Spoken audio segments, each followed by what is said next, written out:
Welcome into the Steelers Talk live show presented by Prize Picks. Thank you guys so much for joining me here on this beautiful Thursday afternoon to talk some Steelers football. Got a lot to talk about on today's program. First up, the latest news and rumors surrounding the Pittsburgh Steelers. We've got a little bit of an update surrounding Joey Porter Jr.'s contract extension, and there's an NFL analyst that's predicting that TJ Watt is going to have a record season in Pittsburgh this year and truly bounce back. So we'll talk about that at the top of the show. Then we'll get into my post-OTA 53-man roster projection for the Pittsburgh Steelers this year, and there might be some surprises in there that you guys might not see coming. And then, of course, as always, we will finish up our live content here this week with a live mailbag where we answer your questions on everything regarding the Pittsburgh Steelers that you guys want answers to. And then, of course, we continue on with our Madden simulated season. Week 10 is here versus the Cincinnati Bengals, I believe, Sunday Night Football. So should be a lot of fun trying to get the season sweep over the Cincinnati Bengals. So don't go anywhere because that Madden sim is coming up at the end of the show. And if you guys want to get a question on today's mailbag, you guys can get on the show for free by using hashtag Steelers and putting your question down there in the live chat room. So, for example, you guys go down there in the live chat room and all in one comment, you put hashtag Steelers. Again, guys, that's just hashtag Steelers, no spaces. Then you put your question in after. So, for example, hashtag Steelers. Will Pittsburgh win a playoff game this year? Whatever question you have, be happy to answer any and all questions. And then also any super chats that we get today will also make the mailbag. The only way to guarantee your question gets on the mailbag is if you super chat. And if it's a $2, $5, $10, doesn't matter to me, guys. If you guys super chat, you're going to get your question on the mailbag this week. And if you guys want to actually skip the line and have your question answered first, we would greatly appreciate if you guys donate via Venmo or PayPal. You guys can find me at Jack-Sperry on Venmo or at Captain Jackrabbit on PayPal. The reason why Venmo and PayPal questions get answered first is because YouTube takes a 30% cut of every single super chat you guys send in, and then Apple takes another 10%. So if you guys want more of your donation dollars to go to us, a small company here at Chat Sports, versus conglomerates like Google and Apple, I'd recommend donating via Venmo and PayPal today, and you guys will get your question answered first if you do so. But let's get the party started, man. Who is all here? We got over 157 people watching live here already, so type those me's down there in the comment section if you guys are here at the beginning of today's show and you've clicked that thumbs up icon. I'd like to get to at least 50 likes before we get into our first segment today. So who's all here? We got Lou, we got The Only Key, we got James Corbin, Chaos, Pox, The Only Key, we've got John, CHC, we've got Fluvin, we've got Czar Craig as always, Fluffy is here, we've got Kai, we've got Lane, we've got, they're going too fast for me here, guys, there's so many people here, we got Dave A, we've got Pox, we've got Derek, we've got Mr. Deadhead, we've got Chris, we've got Robbie, we got Chad, Michael. Got a good crew of Steelers fans ready to get things going today. But before we get into our first segment and get to some of your super chats here, let's have a word from our presenting sponsor here on Prize Picks, which is Prize Picks, here on Steelers Talk, I should say, which is Prize Picks, America's #1 sports picks app. The World Cup is finally here, and there's no better place to cash in on the international soccer action than with our friends at Prize Picks. The app is really easy to use. You just pick more than or less than on a few player stat projections and then lock in your lineup. And if soccer isn't really your thing, Prize Picks has a number of other sports to choose from as well, like baseball and more, to enhance your sports viewing experience this summer. You can even look at the next year's football season like this Prize Picks projection that I have up on screen for you guys. This particular projection, you guys put $20 and you get all three correct. You guys can walk away with $105 from Prize Picks and what they call a power play. So download the Prize Picks app today and use code HMA when you play your first $5 lineup to receive $50 in lineups. That's code HMA when you play your first $5 lineup to get an extra $50 in lineups with our friends at Prize Picks. Click the link in the comments and description to download the app today. And a big thank you to Prize Picks for sponsoring Steelers Talk Live.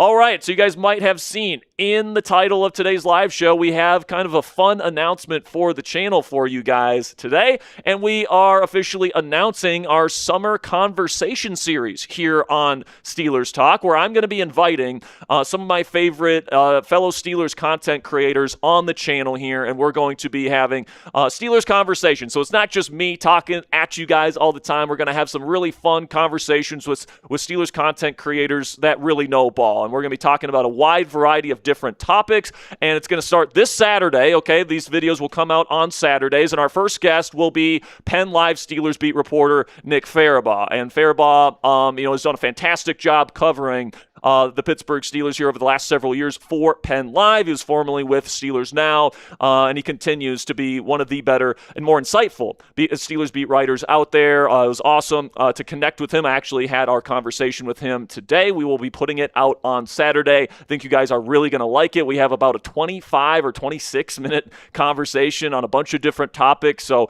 I really hope you guys enjoy this conversation series we're going to be doing over the summer as we get ready for Steelers training camp. I think it's a great way to get you guys in front of other Steelers content creators that I think really know their stuff and kind of have some collaborative type of content for you guys to enjoy on this channel. So that will be on the channel on Saturday. I hope you guys really enjoy it. With that, let's bring in our producer, Ponzi. Ponzi, it's great to see you today, my friend. Hey, it's great to be here. Great to be here every single day. Ready to talk some Steelers football right now. That's right. And my man, Bernard Nixon, coming in with his first $2 super chat of the day, says Ben Solak's at A-Rod was very, very bad last year. I know you've told me this, Bernard, a ton of times, and I don't care what Ben Solak says. I don't. I think that when you look at the analytics, and Solak is very much driven by the analytics stuff, right? I can see where you can get to that conclusion because, like, EPA per play, he was like 24th, yards per attempt 27th. He wasn't throwing the ball down the field really at all. He was getting rid of it super quickly. The boom percentage was 35th in the league, so that is percentage of plays that had at least an EPA of 1 or higher. Rodgers, there's backups with a higher boom percentage than Aaron Rodgers last year. So, it was very dink and dunk. He was very methodical. Wasn't a lot of throwing the ball down the field, but I think where Solak is kind of missing part of the equation here, Ponzi, is this is a terrible wide receiver room last year. And I think when you compare Aaron Rodgers at age 42 with no receiving weapons to Tom Brady at age 42 with no receiving weapons, very comparable numbers. In fact, you can even say Rodgers was better than Tom Brady. And then we all know what happened when Brady went to Tampa Bay and he got Mike Evans and Chris Godwin and Antonio Brown and Rob Gronkowski. And, he went from,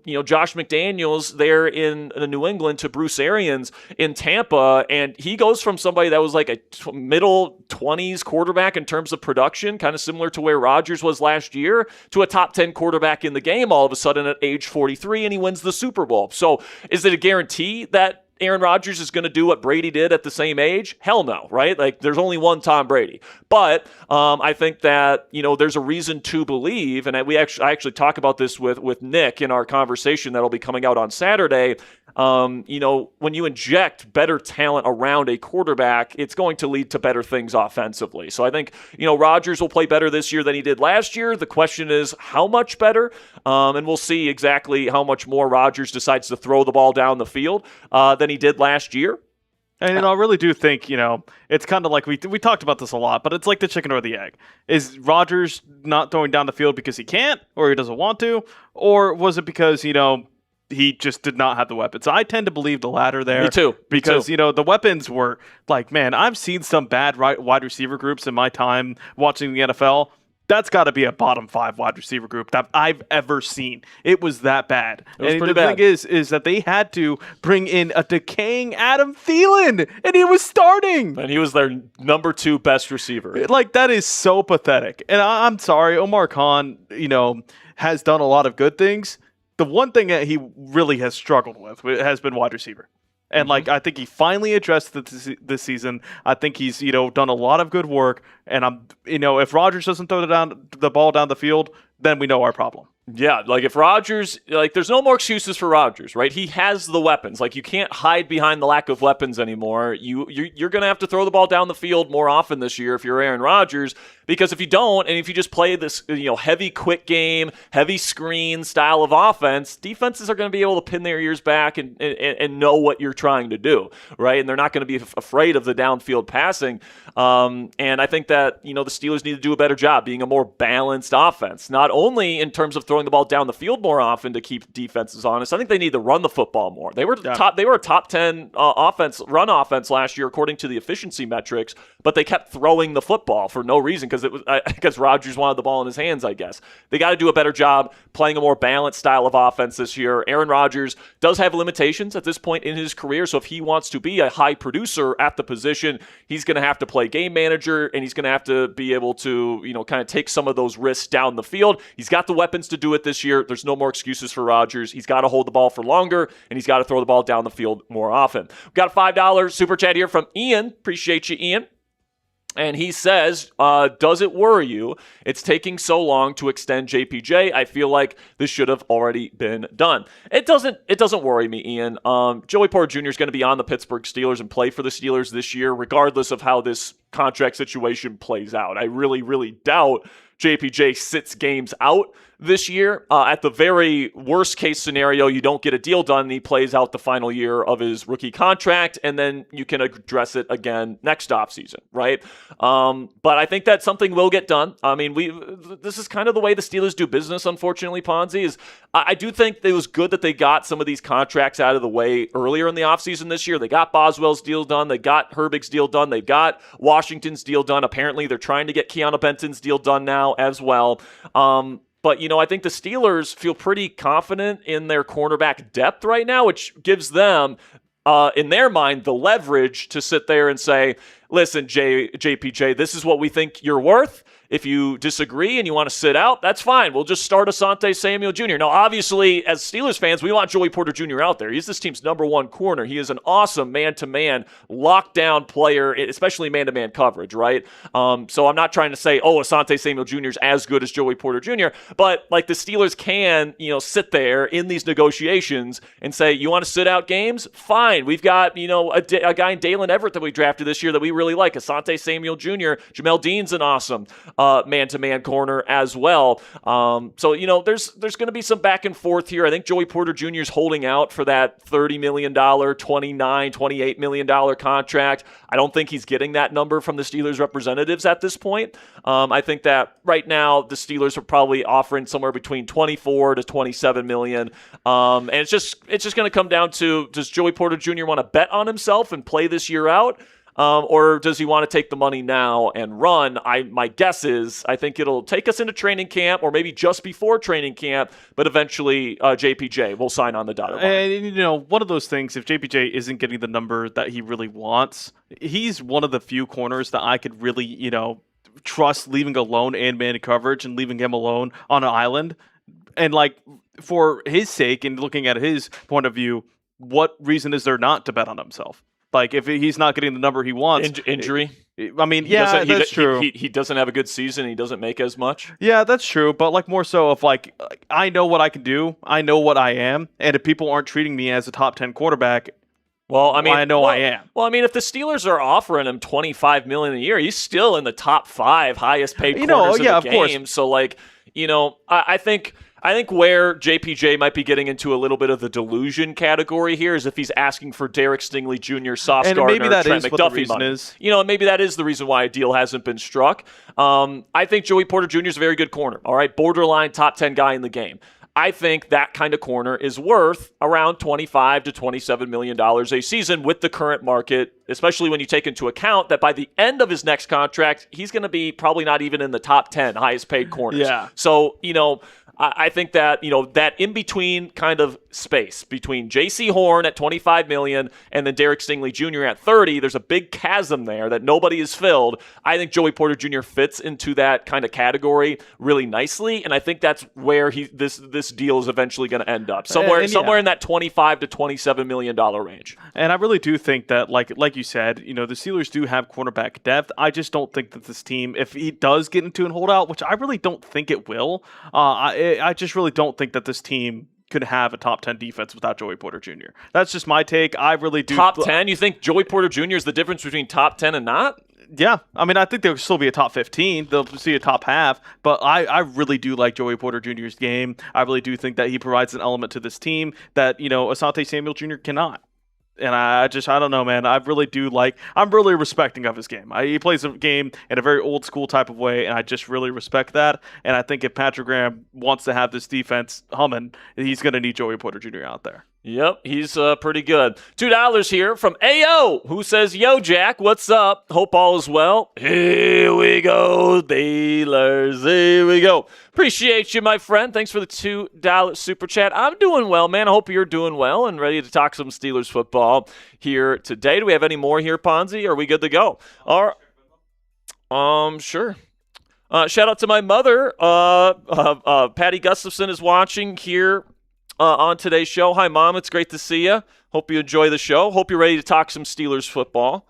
And we do not have any Venmo or PayPal at this point. So we're going to get into our first segment of the day here, the latest Steelers news and rumors, talking a little TJ Watt, talking a little Joey Porter Jr., talking a little breakout candidate here that CBS Sports thinks is going to have a breakout season for Pittsburgh this year. Then we'll get into my post-OTA roster projection for the Steelers. We'll answer your questions on the mailbag. And then, of course, we'll have our latest Madden sim versus the Cincinnati Bengals to finish things out. So without further ado, let's get into our first segment of the day, the latest Steelers news and rumors coming at you right now.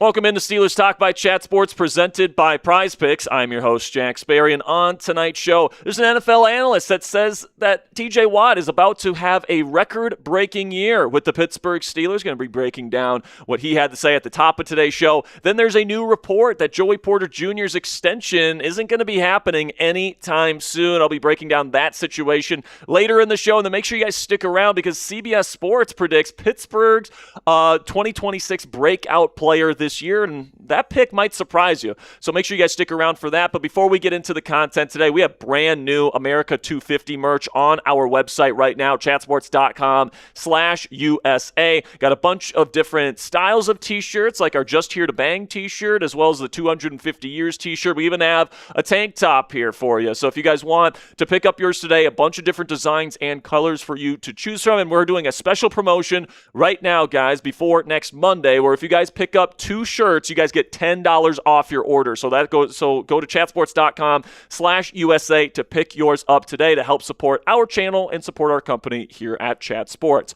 All right, so we'll start today's news and rumors action here with TJ Watt, where former NFL linebacker Manti Te'o predicts that Watt will recapture the sack record this year, or at least he says he thinks it's possible that TJ Watt could break Myles Garrett's single-season sack record here at 23 sacks. This is what Te'o had to say on Good Morning Football this week. When TJ Watt is lined up out there, TJ Watt is going to get a lot of sacks. This guy led the league in sacks 3 times already. TJ Watt is going to give Myles Garrett a run for his money. Now, you guys can take a look here at the single-season sack leaders throughout the course of NFL history. Myles Garrett just last year, taking over TJ Watt and Michael Strahan's previous record of 22.5 sacks with 23 sacks. And then, of course, Jared Allen and then Gastineau are behind those guys. But, TJ Watt is somebody that's obviously very talented, very good football player, and in his prime was the most dominant pass rusher in the National Football League. But if I'm being completely honest with you guys, I really doubt that TJ has any more 20-plus sack seasons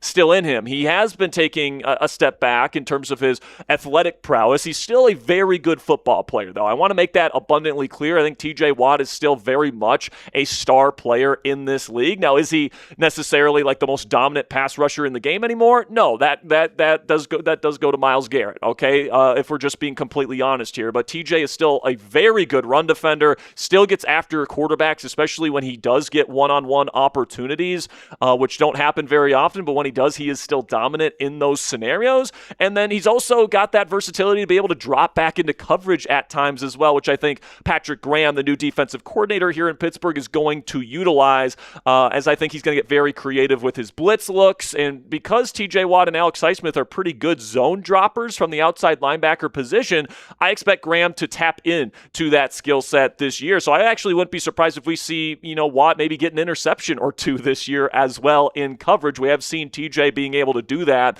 in the past. And I think this defense, led by Patrick Graham, is going to open up more one-on-one opportunities for Watt, and it's going to really give him a second wind in his 30s here. Obviously, Watt's making a ton of money, quarterback level money against the cap for the Pittsburgh Steelers. So he really needs to have a bounce back season this year to justify keeping him on this roster long term. And I think he is going to have a bounce back season. I think 15 sacks, give or take a few here and there, is a realistic expectation. And by the way, in this defense, where I think a lot of players are going to be blitzing, and there's going to be a lot of sack production to go around, I think T.J. Watt could lead the pack this year in terms of the Steelers defense, in terms of sack production. And let's not forget what makes T.J. Watt, one of the most, if not the most, valuable defensive player in football, and that's his ability to create forced fumbles. That peanut punch of his, I think he has 8 more forced fumbles than any other player in the NFL since he was drafted back in 2017, and those forced fumble opportunities change games, and he absolutely still has that ability. So I still consider T.J. Watt a star-level player,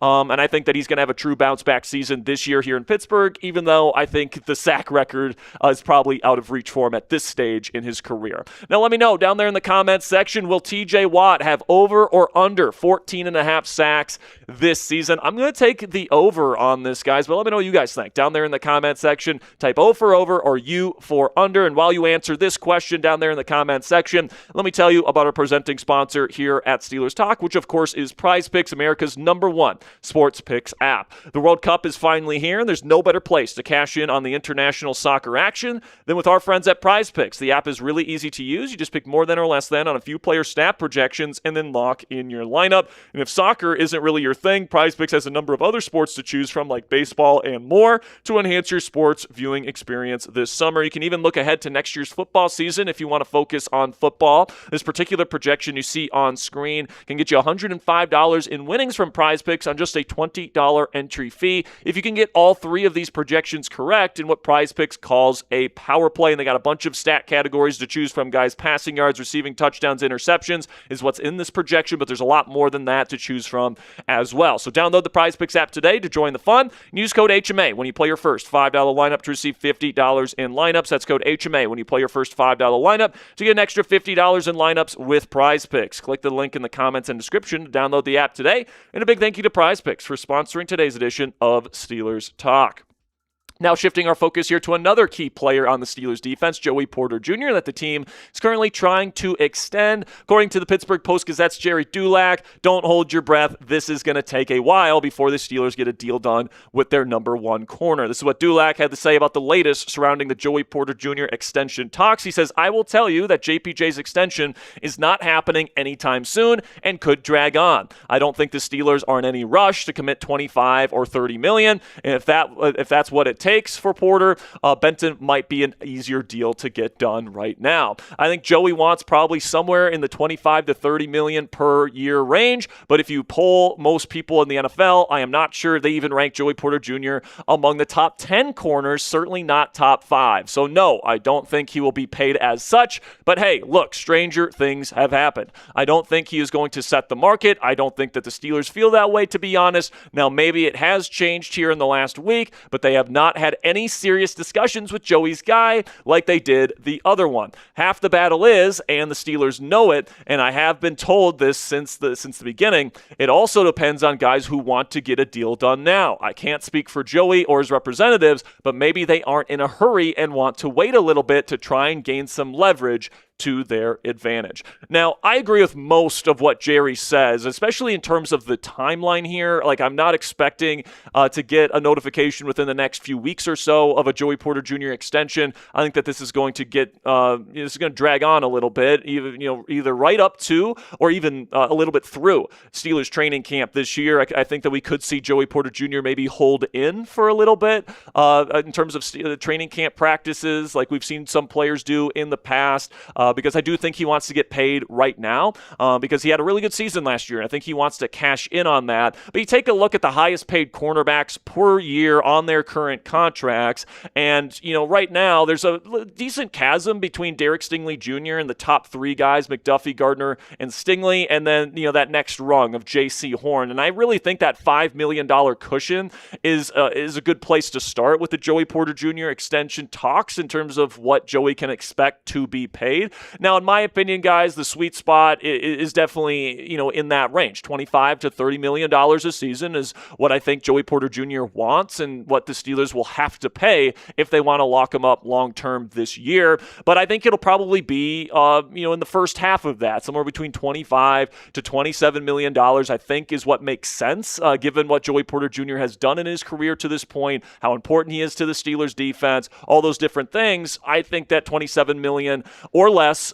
makes a lot of sense for the Pittsburgh Steelers when and if they get this deal done. Now, could it be a little bit more than that? Maybe it gets up to 28, but I don't really see it going much higher than that. If the Steelers get him for like $23, $24 million per season, which would put him outside of the top 5 highest paid corners in the league right now, I think it would be an absolute steal for a player like this who is such a great fit for Patrick Graham's defense. He's one of the best man-to-man lockdown corners in the league, in my opinion. He's not the best in terms of tackling. He's not the best in terms of zone coverage, but man, when it comes to man-to-man, just erasing a receiver in front of him, even true number one guys, he's proven that he can do that at a high level, and that is absolutely worth paying. However, Pittsburgh doesn't have to feel desperate to overpay for Joey Porter Jr. They can kind of do their evaluation, and they can kind of say, hey, this is kind of what we think that you're worth right now, and if you don't want to take it and you want to bet on yourself this year, go ahead and do that. And, Pittsburgh can afford to play this way because they have really good cornerback depth, all right? Like Jalen Ramsey, I don't think you want to play him necessarily on the outside at this point in his career. I think that he's most valuable as a big nickel player,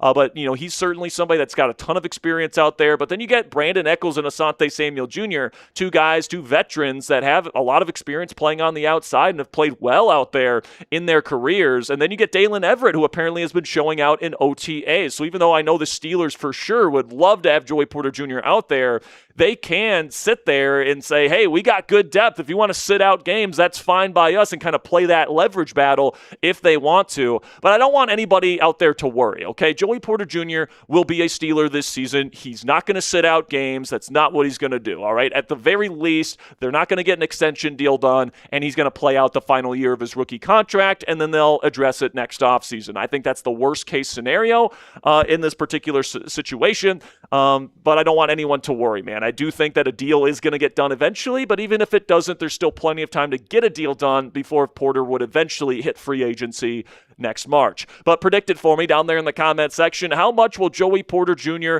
get on his next contract? Do you think he gets $25+ million a season? Do you think he gets less than that? Let me know what you guys think down there in the comment section. And then we'll finish up today's show here with CBS Sports' pick for the Steelers' breakout player of the year. This is according to one of their sports writers, Tyler Sullivan, who tabs veteran receiver Michael Pittman Jr. as Pittsburgh's breakout player for this season. This is what Sullivan had to say in his article. The veteran pass catcher gives Pittsburgh the secondary receiver option that they've been starved for even after trading for DK Metcalf last offseason. Pittman now gives them a solid go-to option opposite Metcalf, hauling in 80 passes for 784 yards and 7 touchdowns last season in Indianapolis.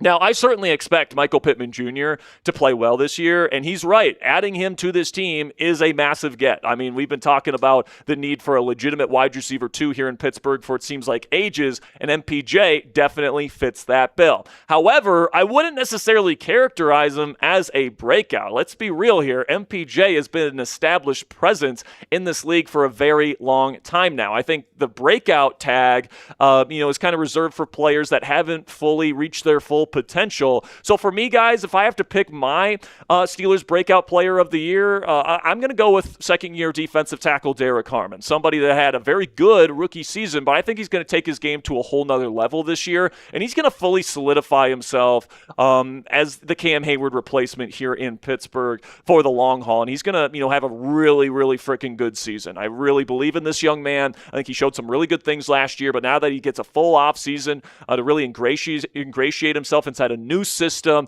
He's got a bunch of talent around him. He's going to get a lot of one-on-one opportunities from the interior. I think he's going to dominate. I think he's going to eat, and I think that he will be the breakout star for the Pittsburgh Steelers defensively this year, opposite Cam Hayward. But who's your guy? Let me know down there in the comment section. Which Steelers player do you think will fully break out this season? My pick is Derek Harmon. There's some other good options out there. Peyton Wilson, Jeremy Bernard, a bunch of other guys that could have breakout seasons. Let me know what you guys think down there in the comment section. section. And that'll be it for tonight's slate of Steelers news and rumors. Thank you guys for joining us here today. We're going to continue to get you guys Steelers news and rumors coverage for free on this channel every single day leading up to Steelers training camp. So if you don't want to miss any of that, make sure you guys click that subscribe button. Until next time, guys, here we go, Steelers. All right, first segment in the books. Coming up next, my first roster projection of the offseason here, Ponzi. We're now past the point of OTAs. And, I think that there's a lot of interesting battles that we're going to have to see play out during training camp, but I think that this is the point of the year where you kind of get a little bit more of a solidified picture of what this roster is going to look like this year. So I'm going to share my first roster projection of the year coming up here in just a second, but we also have a mailbag coming up, so make sure you guys use hashtag Steelers to get your questions on the show, or you can super chat to guarantee your question gets on the show here today. It's looking like, you couldn't get in with hashtag Steelers right now, so get those questions in. Only got a couple super chats, so this might be one of your time to step up and get a question on this mailbag. Yeah, usually it's super chat only mailbags. This week, you might be able to get a hashtag Steelers question in there. We do have a super chat from Bernard. All right, great. We always have a super chat from Bernard. I love it. This one comes in from Bernard. Says NFL Network and CBS Sports still likes A-Rod. ESPN does not. Yeah, ESPN, they hate Aaron Rodgers, man. Everybody there hates him. Everyone from Mina Kimes to Benjamin Solak to... Not Pat McAfee, though. The only person at ESPN that likes Rodgers is McAfee, right? So Ryan Clark hates him. All these guys... I don't really care, what people think about Aaron Rodgers. I just have my opinion on him, right? And, people are free to, have certain opinions. And by the way, I think that there's an intelligent argument to be made that he isn't a good quarterback anymore. Like, there is certain things that you can point to make that case. I just disagree with it, right? And I think that it's possible to acknowledge, hey, smart people can disagree on some things at times. I think Aaron Rodgers is one of those topics for sure. So, we don't have any more super chats, right? All right, cool. So let's get right into our next segment here. Keep getting those super chats in. Keep getting those hashtag Steelers questions in. We're going to be doing the mailbag after this next segment. But without further ado, let's get into my first Steelers roster projection of the 2026 offseason.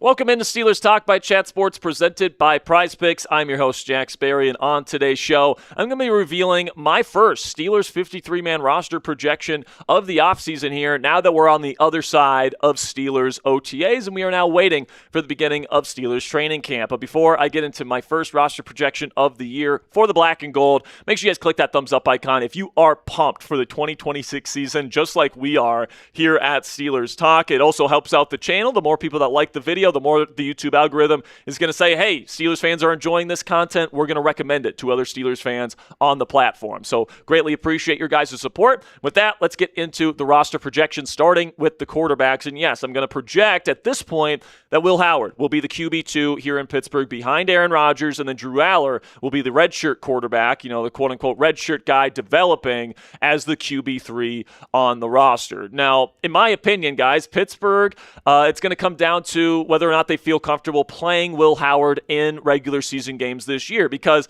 let's face it, Drew Aller is probably not going to be playing in games this year. He's going to be the QB3. So the QB2 in a win-now season needs to be somebody that the team can turn to in the event of an Aaron Rodgers injury. And Rodgers has had some sort of injury the last 4 seasons. So the chances of Rodgers getting hurt again in some capacity is very much a real possibility. So you need to have somebody on this roster that you can say, hey, you can have the next 2 to 3 weeks while Rodgers recovers from an injury, and you're our starter, and we expect to win games with you, all right? So Will Howard has to prove that he's that type of guy in camp, and he has to earn this roster spot because we already know that Mason Rudolph is that type of quarterback. He has won a lot of games for the Pittsburgh Steelers in the past. Now, obviously, if Rodgers has a season-ending injury, Mason Rudolph isn't going to win a Super Bowl for you, but we know in like a 2 or 3 game stretch, he can deliver in those types of moments, and he's a good backup. So Will Howard needs to prove that he is at that level or surpasses that level in training camp this year in the preseason games in order to win this job, but I think the chances of him being able to do that are pretty good. The reports coming out of OTAs is that he looks sharp, he's picking up the offense extremely well, and I think that he's going to play well enough in Latrobe and in the preseason to beat out Mason Rudolph, and Will Howard will be this team's QB2 this year. Now we can move on to the running backs here, where I'm going to project 4 running backs to make this roster: Rico Dowdle, Jaylen Warren, Caleb Johnson, and Eli Heidenreich. All right, and Heidenreich's X factor to make this roster, in my opinion, will be special teams, because his main competition, in my opinion, to make the roster will be Travis Homer, who is a special teams ace, and the Steelers brought him in specifically to play on special teams. But Heidenreich is a good special teams player in his own right, and, I think he's got more offensive upside than Homer does. So, Homer's a really good special teams player. He'll be tough to beat out, but if Heidenreich comes even close to Homer on the special teams side of things, I think the Steelers will keep Heidenreich because of the bevy of different ways they can use him as an offensive chess piece. So that's why I'm going to give Heidenreich the advantage over Homer here. But also keep an eye on a potential Caleb Johnson trade. Like if Green Bay, for example, if the Josh Jacobs situation doesn't get better and they feel like they need to get a guy to play in their outside zone heavy scheme, Caleb Johnson would be a great fit for them. And maybe the Steelers can get a decent draft pick if they don't see a long-term future with Caleb. I'd say just keep an eye on it here. But if I had to project it right now, I would say the Steelers keep 4 running backs, and the odd man out is Travis Homer, who I do think they'd probably try and keep on the practice squad. But pick one running back to cut here. Type KJ for Caleb Johnson, type TH for Travis Homer, or type EH for Eli Heidenreich. By the way, guys, I think there's a world where all 3 of these guys could be the one to get cut. I think it's going to be one of the more interesting battles in training camp this year. But let me know what you guys think down there in the comments section. While you answer that question, let me tell you about our presenting sponsor here on Steelers Talk, which is Prize Picks, America's #1 sports picks app. The World Cup is finally here. There's no better place to cash in on the international soccer action than with our friends at Prize Picks. The app is really easy to use. Just pick more than or less than on a few player stat projections and then lock in your lineup. And if soccer isn't really your thing, Prize Picks has a number of other sports to choose from, like baseball and more, to enhance your sports viewing experience this summer. You can even look ahead to next year's football season if you guys want to get ahead on that. This particular projection, you can walk away with $105 on a $20 entry fee if you get all 3 plays correct here in what Prize Picks calls a power play. So download the Prize Picks app today and use code HMA when you play your first $5 lineup to receive $50 in lineups. Again, guys, that's code HMA when you play your first $5 lineup to get an extra $50 in lineups with our friends at Prize Picks. As always, play responsibly, guys, and click the link in the comments and description to download the app. And a big thank you to Prize Picks for sponsoring Steelers Talk.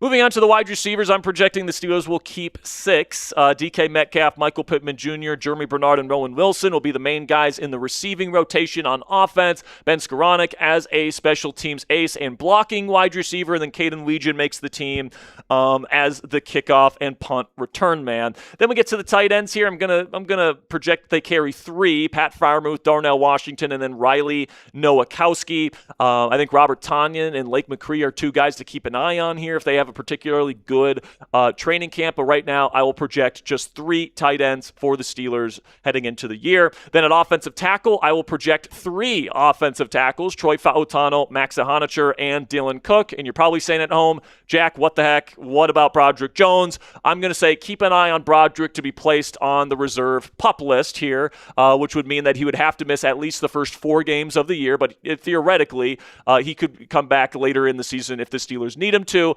The reason why I'm projecting that he would be placed on the PUP list here is because he's so light right now, guys. He lost a ton of weight because he wasn't able to lift with his neck injury over the offseason. He's not at the weight that he needs to be an NFL offensive lineman. So until he can get back to weight, don't think he'll be on this roster, but I don't think the Steelers want to just cut him and cut bait with him. I think that they still want him around here in Pittsburgh for this year, even though it's probably his last year here in the Steel City. But then on the interior of the offensive line here, Mason McCormick, Zach Frazier, and then Spencer Anderson, Brock Hoffman, and Jennings Dunker. I do expect all of those guys to make the team. Obviously, one of those guys to the right of your screen will be the starting right guard. That's going to be an open competition in camp. But also, no Ryan McCollum here, guys. He's been the backup center for many years, but Brock Hoffman has a lot of experience playing center in his career. He can be the backup center. And Spencer Anderson also has experience playing center as well. But then we get to the defensive side of the ball here, the 4 starting defensive linemen that will be in the rotation this year, Cam Hayward, Derek Harmon, Sebastian Joseph Day, and Keanu Benton.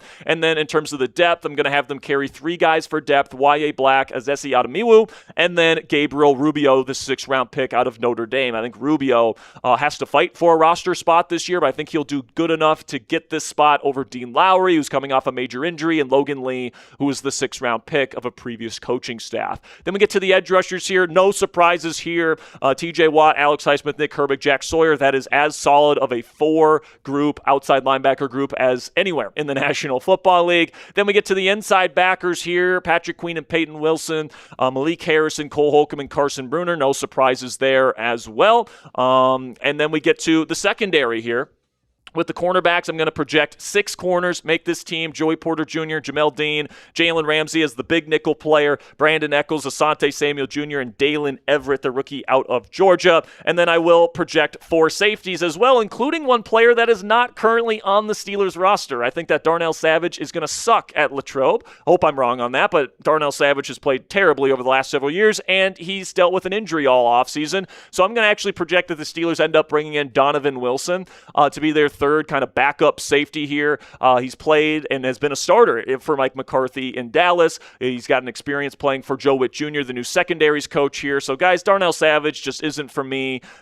He's been so bad over the last several years, and he's dealt with a lot of injuries. I would trust Donovan Wilson way more than I would trust Darnell Savage at this current point. I think he'd be an excellent backup safety. If something, God forbid, were to happen to Jaquan Brisker or Deshaun Elliott, I'd be comfortable playing Donovan Wilson at one of those safety spots, and you don't have to take Jalen Ramsey out of that all too critical big nickel role in this too high safety defense that Patrick Graham plans to implement here in Pittsburgh. But then with the special teams here, no surprises here either. Chris Boswell is the kicker, Cameron Johnson as the punter, and then Christian Kuntz, the Pittsburgh native, staying on as the long snapper. Now, in terms of the players that I would prioritize for practice squad spots, Mason Rudolph. Now, there's a chance Mason could get claimed onto a 53-man roster if a team needs a backup quarterback, but I'd love to keep Mason around as a practice squad guy. But Travis Homer, another guy you'd love to keep around, but another guy that could get claimed. He's that good of a special teams player. A.T. Perry and Max Hurleman, I think, will be camp standouts this year and good in the preseason, but there's just not enough room for them on the roster. Robert Tonyan, I think, will be kept as a backup tight end in case there's injuries at that spot. Jack Driscoll was actually on the roster for quite a bit of last season. I think he continues to be here in Pittsburgh on the practice squad. Ryan McCollum, I think, will also be kept on as somebody with a ton of experience here in Pittsburgh. Dean Lowry and Logan Lee, I could see being brought back on the P squad as well. And then Sebastian Castro, the safety, I think will be in a similar situation as he was last year. But let me know what you guys think down there in the comment section. Who's a player that will surprisingly not make the Steelers roster this year? Let me know your take down there in the comment section. And that'll be it for today's edition of Steelers Talk by Chat Sports. Thank you guys so much for joining me for today's show. I will see you guys next time. And until then, guys, here we go, Steelers.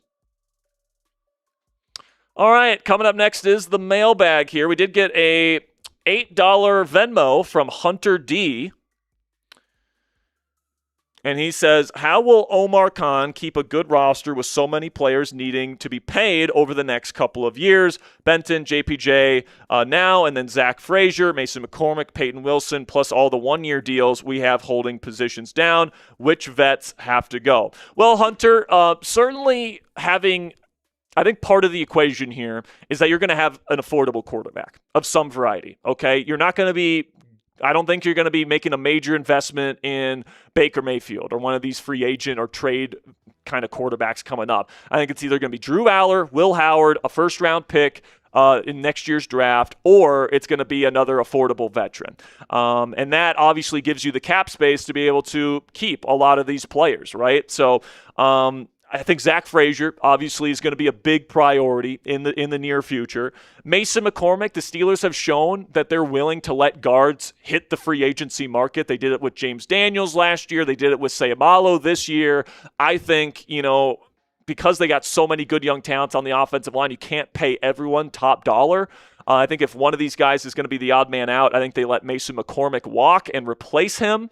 Peyton Wilson, he needs to show that he's worth the money, plain and simply, because I'm not really a big fan of paying linebackers big money unless they're really, really worth it, okay? So I think, Peyton Wilson is going to have to prove himself to be one of the best linebackers in football for me to even consider giving him a long-term, big-time level contract, but we'll see what that situation looks like. And then, you're going to be trading Alex Highsmith in the near future. It sounds like it's either going to be him or Watt, but I would be shocked if the Steelers end up trading Watt over Highsmith. And then, you can look at some of these other contracts down the road as well. Nick Herbig, you didn't give him a ton of guaranteed money, but I think they're going to keep him long term. Jalen Ramsey, you can kind of look at his contract after this year as well. Jamel Dean is the same way.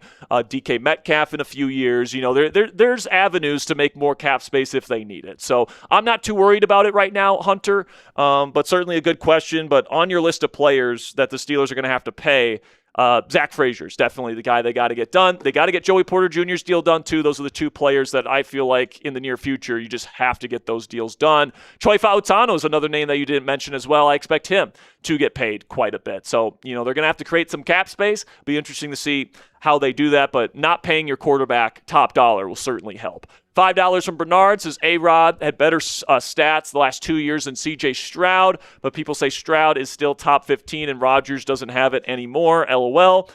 I actually have C.J. Stroud outside of my top 20 quarterbacks right now.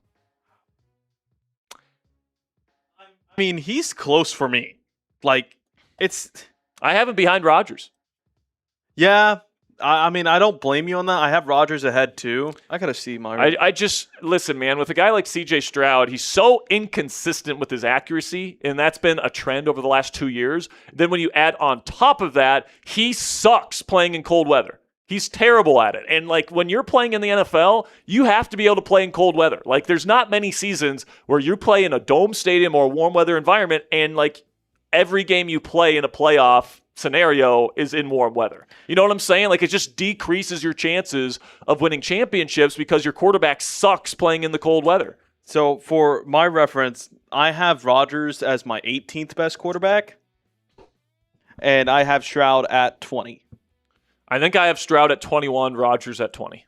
Because the whole thing is I kind of put him in the CJ Stroud and Bryce Young, and unfortunately they're going to just be paired up together anyway because, obviously they went on 1 and 2. But they're really kind of the same quarterback for me right now. And honestly, I kind of feel like Bryce Young has shown flashes more than CJ Stroud has just because of the fact that, in the playoff game Bryce Young played in, I understand the first half was the first half. That Rams defense was really good. And it's weird that we're talking about Stroud in this way because he's won playoff games, and literally every single year he's been an NFL quarterback. But, he hasn't played particularly well in games that are outside and in cold weather and in the playoffs. He's had a couple decent playoff games at home, but whenever he's outside, even in the game that they won against the Steelers this year, he was terrible in that game. I mean, they didn't score. Their defense scored more than the Texans' offense. Yep. So I really do think that, when you get into the nitty-gritty of it, CJ Stroud's, really not that good as of late. And, it really sucks. The last 2 years, he has not been a top 20 quarterback. And we talk about rookie regression all the time, but 2 years ago, we were convinced that CJ Stroud was going to be a top 10 quarterback the current day. Yep. 2 years from now, CJ Stroud's going to be top 10 quarterback. He had one of the better rookie seasons that we've ever seen. And I really don't know whether or not it's just because, obviously he's had a lot of offensive coordinator changes. He's had a lot of different, visions go through his head. But whatever the case may be, he's just not cut it. And do or die time, I want Aaron Rodgers more than CJ Stroud. $5 Venmo here from Hunter D again. Says DK says on his show, he has insider info that Mason is the plan over Howard and McCarthy won't go into the win now season without a vet at QB2. How do I know who to listen to with all the voices? Well, listen, man, maybe DK, does have something that I don't know. I'm just saying what makes sense to me. I'm not saying I have insider info, Hunter. No. I want to make that abundantly clear. And it is possible that they move forward with Mason. Because like I said, in order for the Steelers to feel comfortable moving forward with Will Howard as QB2, they have to feel like he is capable of winning football games at the NFL level right now. Because, you have to have that contingency plan at quarterback in the event Aaron Rodgers gets injured. All right, he's been injured in some capacity the last 4 seasons, and he's not getting any younger. So there's a decent possibility here that your backup quarterback's going to have to play somewhat significant snaps this year. And play maybe 2 or 3 games while Rodgers recovers from a specific injury. And we know what Mason Rudolph provides. Mason Rudolph is a good, solid backup quarterback. That is a very good floor-raising baseline. All right, what Will Howard's job to do in training camp, and I think he's going to be given every opportunity to do this. I think he's going to get a ton of snaps, a ton of reps, and he's going to get a lot of time in the preseason games to show what he can do. He has to prove to this team, hey, if Aaron Rodgers gets injured, I can come in and win games for this team right now. And if he proves that, then I think it makes sense to keep him because he's younger. He still has some theoretical starter upside, even though I don't think it's particularly high. It's higher than Mason's at this point. And you get to continue to work with him and develop his skill set. Because I do buy that the Steelers like Will Howard. I don't think that's just all bullshit. And, if he proves in these preseason games this year and in training camp that, he's playing well, and if Rodgers does go down with an injury, we would trust him to play, I think it makes more sense to go with the younger guy than with the guy that, has a set ceiling, a set floor. You know what he is at this point. But Howard's going to have to prove that he's on Mason Rudolph's level. There's no 2 ways about it. I could easily see Mason Rudolph being this team's backup quarterback and Will Howard being the one that gets cut. It's a very real possibility, Hunter. But I just have a feeling, man, that Will Howard is going to do some good things in the preseason and at training camp, and he'll end up being the choice. But I'm not sitting up here and saying 100% it's going to be Will Howard. I think it's pretty close to 50-50 for me. But yeah, that's where I'm at with it. Because, of course, you already said it. If they're comparable, they're going to rock with Howard. Yeah, I think that's what makes sense. You know, you get to continue to work with the younger quarterbacks. You're looking for that next franchise guy, right? And I'm not saying that's Will Howard, but if you're throwing him in the trash, you're giving up on him, right? If you put him on the waiver wire at the end of the preseason, you're saying we think he's got no chance. We don't want this guy on our team. All right, so that's kind of a far cry from what the team has been saying about him this offseason. But we'll see how he does in training camp. That's really going to be the determining factor here. Yeah. $10 from Crowley. What's up, my man? Says, always miss your lives, but I watch every video. Congrats on the marriage, and thanks for what you do. Crowley, I appreciate you, man. $10 is absolutely fantastic. I appreciate you stopping by this live show, though, so I don't know why today was a little bit different for you with your schedule, but I appreciate and I love that you were able to make today's show. $5 again from Crowley. Says, and I'm not on the A-Rod hype train. That's fine. But who's going to be better? High hopes for the moves they made, going deeper than one and done. Yeah, man. In terms of the quote-unquote hype train, I think Aaron Rodgers is the 20th best quarterback in the game. All right? It's not like I don't think he's Aaron Rodgers of the past. I don't think that he is a ceiling elevator type of quarterback. But what I think he is still is a very good game manager. And I'm kind of betting on, last year he didn't have great weapons.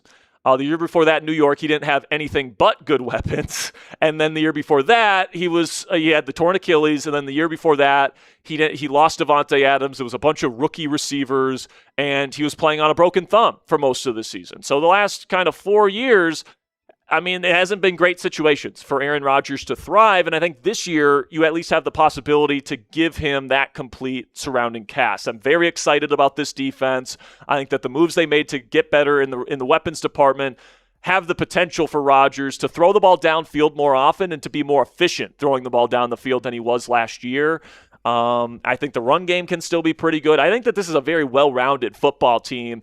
Even with the 20th best quarterback in a vacuum, a very well put-together team around that quarterback can still win a lot of games and give themselves a chance when they get into January. And I think that's what kind of team the Steelers have this year, and I'm looking forward to seeing what they can do as they kind of set the table for the future franchise quarterback that I'm assuming takes over in 2027. $2 from Bernard.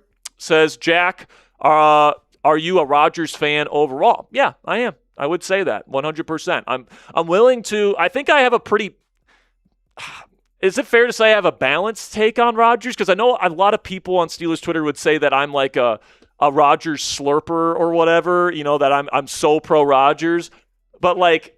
I don't think he's like an MVP candidate guy anymore. Like I think he's a good starter. Like that is that really crazy to say? Like I think he's top 20 in the game. So I think what the misconstruction of your opinion comes in is whether or not the Steelers should have kept Rodgers going into this season, and in your opinion that they should have, that he was the best option to win, which is objectively true.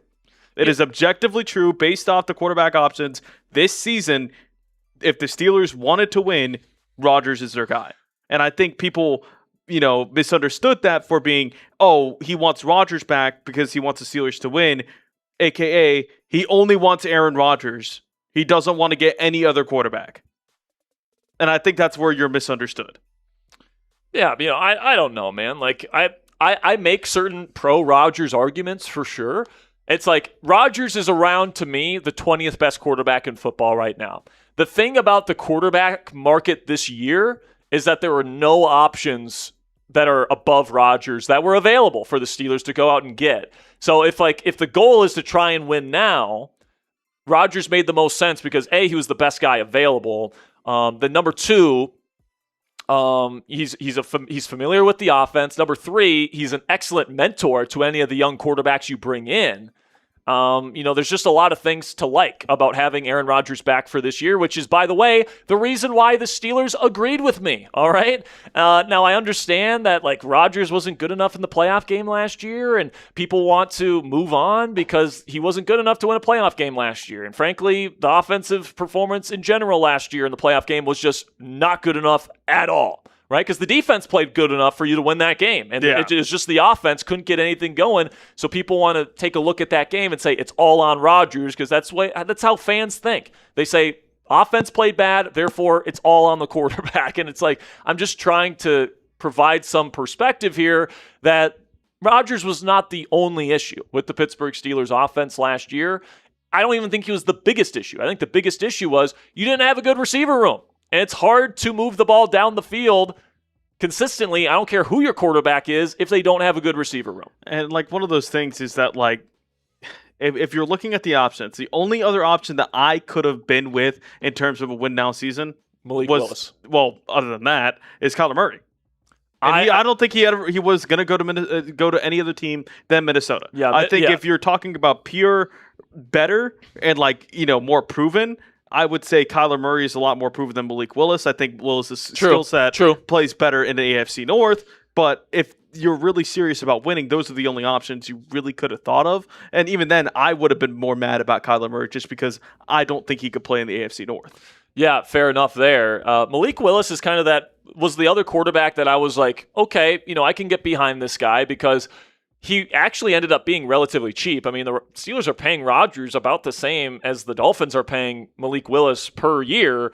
And if I'm Willis, I would have much rather gone to Pittsburgh than Miami because of the surrounding cast that exists here in Pittsburgh versus the Dolphins. They have no receivers in Miami. Like Miami's wide receiver room this year is worse than the Steelers was last year, and that's saying something.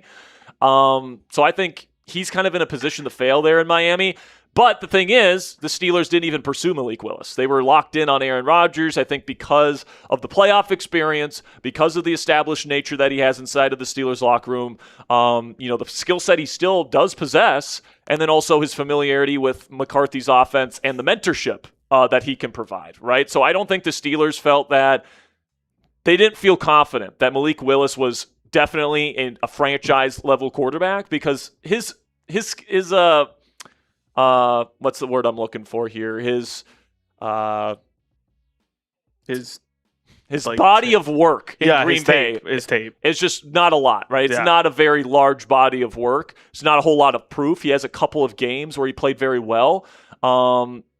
Just unproven, and unproven. And, I think they wanted to go with a more proven entity here, and then they wanted to bring in a young quarterback that ended up being Drew Aller to learn behind Rodgers for a year, and then in 2027 either pass the torch to Aller or draft a quarterback in the NFL draft next year. We'll see what they end up doing there. I think the only way that they would have signed Malik Willis was if Rodgers retired. Sure. I think that's the only way because, like I said, if you're talking about more proven, you could have gone Kyler Murray. I just don't think he would have worked out here. I think Minnesota is a perfect fit for him, actually. But, like, then you get to the Malik Willis, Geno Smith argument. And that was probably what Steelers fans don't want to happen. I understand people don't like Rodgers, but, like, you're arguing for Malik Willis, Will Howard, or Geno Smith to be your starting quarterback this year. Yeah, man. The crop outside of Rodgers was tough. Yeah. But another thing that I've mentioned is it's not just me that wanted Rodgers back this year, right? It wasn't just Mike McCarthy. It wasn't just Omar Khan. It was the Steelers locker room. According to the reports from Brooke Pryor and Adam Schefter and all these people, every player in the Steelers locker room last year told the team, bring back Rodgers if he wants to come back because he's still a good quarterback. I think these guys know what good quarterback play looks like. They're NFL football players, all right? They were in the building with him every day. If anybody has the proper context of how good of a quarterback Aaron Rodgers is and how much he was to quote-unquote blame for the offensive struggles last year, it would be those guys. And all of them are telling you it wasn't Rodgers' fault. So those are the guys I'm listening to. And hopefully they're right, as Rodgers has an opportunity to have a good season this year, in my opinion. 100%. $5 here from Bierman. Says, question, my sister is a Steelers fan and her birthday is coming up. What should I get her? Steelers fans, she already has a watch jersey. Well, we have a sponsor here on Steelers Talk, GLD. I would say go check out their Steelers stuff on their website. GLD has fantastic pieces. I think I actually have my pendant here. Yeah. I got my GLD pendant right here that I wear on our watch parties. Really, really high-quality stuff, guys. So if you want to check that out, gld.com. I actually have a San Diego Padres pendant on the way. They make really good stuff. Like, it looks really nice. And I think Dave A., I saw Dave A. in the chat saying that he got a pendant from GLD, and he says that he absolutely loved it. I think when you use code CHATSPORTS, you guys get 40% off. So let me double-check that for you. It is, code CHATSPORTS. Code ChatSports, at gld.com. And I think you get 40% off still. I think that code is still active. Yeah. So if you want to get your sister something from that collection, they got a bunch of different stuff. So I guess that would be my recommendation there, Bierman. But now let's get into the mailbag here, guys. A lot of great questions already. I'm sure there's quite a few more to get into. So without further ado here, actually, I think we got one more super chat, don't we? Oh, okay. Yeah, so we can get to the remaining Super Chat questions. If we haven't answered your question yet, it'll be on the mailbag, okay? So let's get into it right now. Steelers Talk Live mailbag is coming at you right now.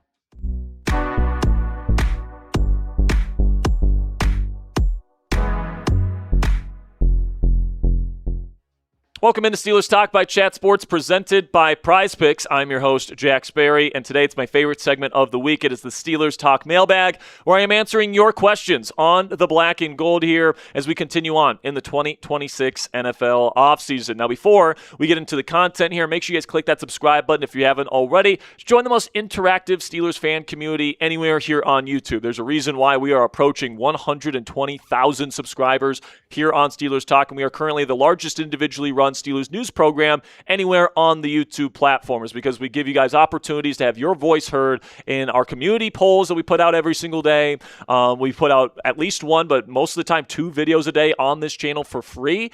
We go live twice a week where you guys can get your takes shown. We talk Steelers football together. We go live for every single Steelers game to react to the season together. We give you guys a lot of opportunities and a community of people that bleed black and gold to really experience Steelers football together. So if that interests you, make sure you guys click that subscribe button and join our family today. Starting our mailbag this week with Crowley, a $5 super chat, says, I know you're an Aller guy, but nothing has been proven. We know Mason. We don't know Howard or Aller. Game time. Get rid of mediocrity. We have to move on. We have to move on from Aller or Howard. I think he's listen, man, I don't know. I'm an Aller guy in the sense of I think he's got potential, and I see what the Steelers see in him. And obviously the Steelers like Drew Aller, so they're going to give him a chance to develop this season, and then we'll see where he's at when we get to next year. But when it comes to Mason Rudolph and Will Howard, my opinion on these guys, I've made it abundantly clear.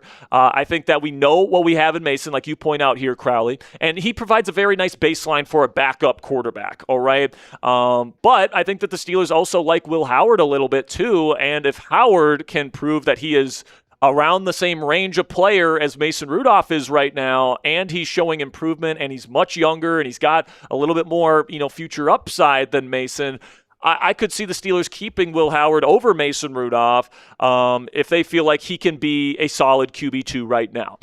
I do think that the Steelers need to trust Will Howard to play in NFL games, and I think that that's going to have to be proven through his performances in practice at Latrobe as well as the preseason games. He's going to have to put together a full, complete performance in training camp this year if he wants to remain on the Steelers roster, because let's face it, guys, you spend a third-round pick on Drew Aller, he's going to make this team.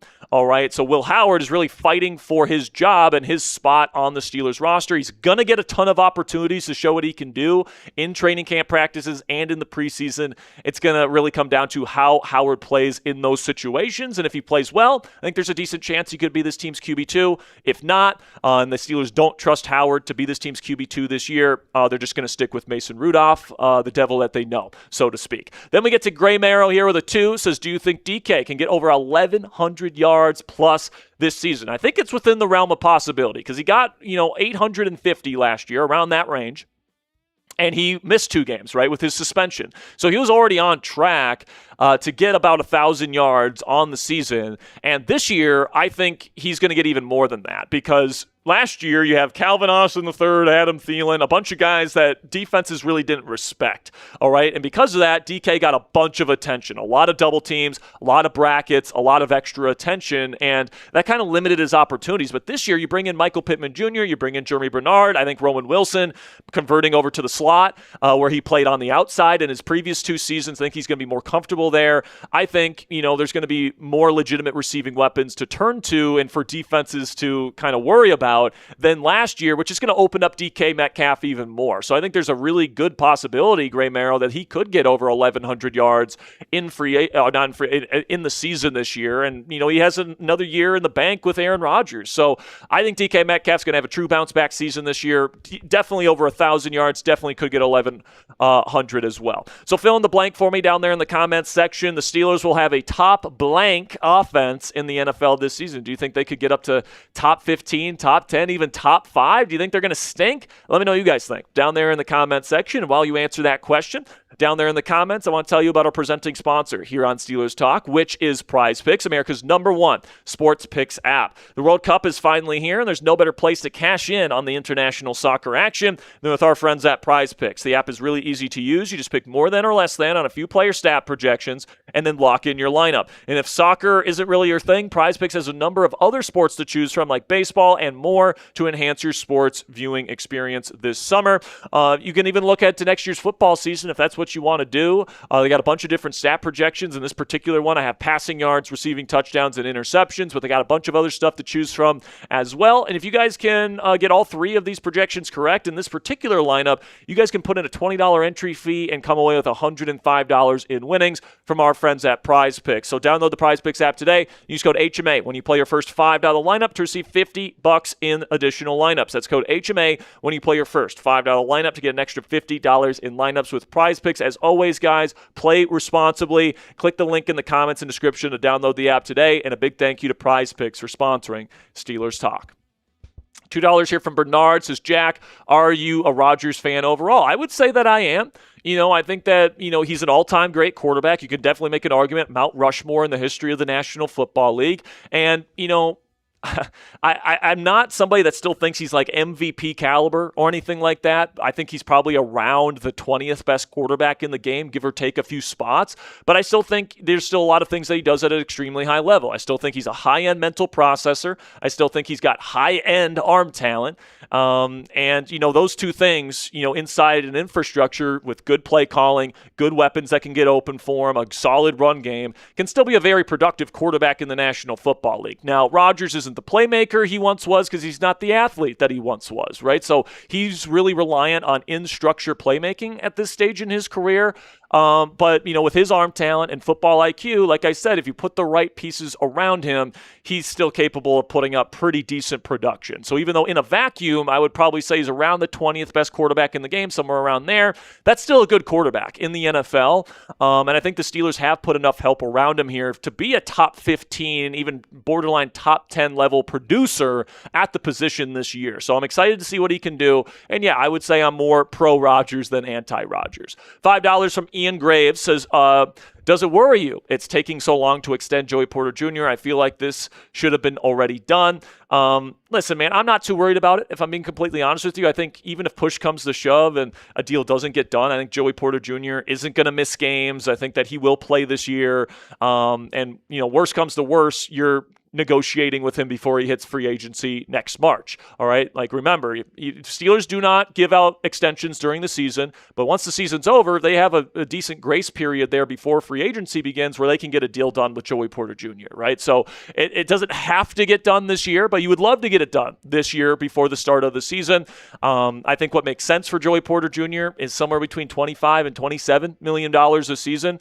I think he's earned that. I think he's a borderline top 10 corner overall in the game, and he's a top 5 man-to-man corner in the game right now. So he's a big part of this defense. I think that he's more than worthy of getting that kind of money, and I think the Steelers will eventually get a deal done before the season begins, but I don't want anybody to worry out there. I do think Joey Porter Jr., even in the worst-case scenario, is going to be playing for the Pittsburgh Steelers this year.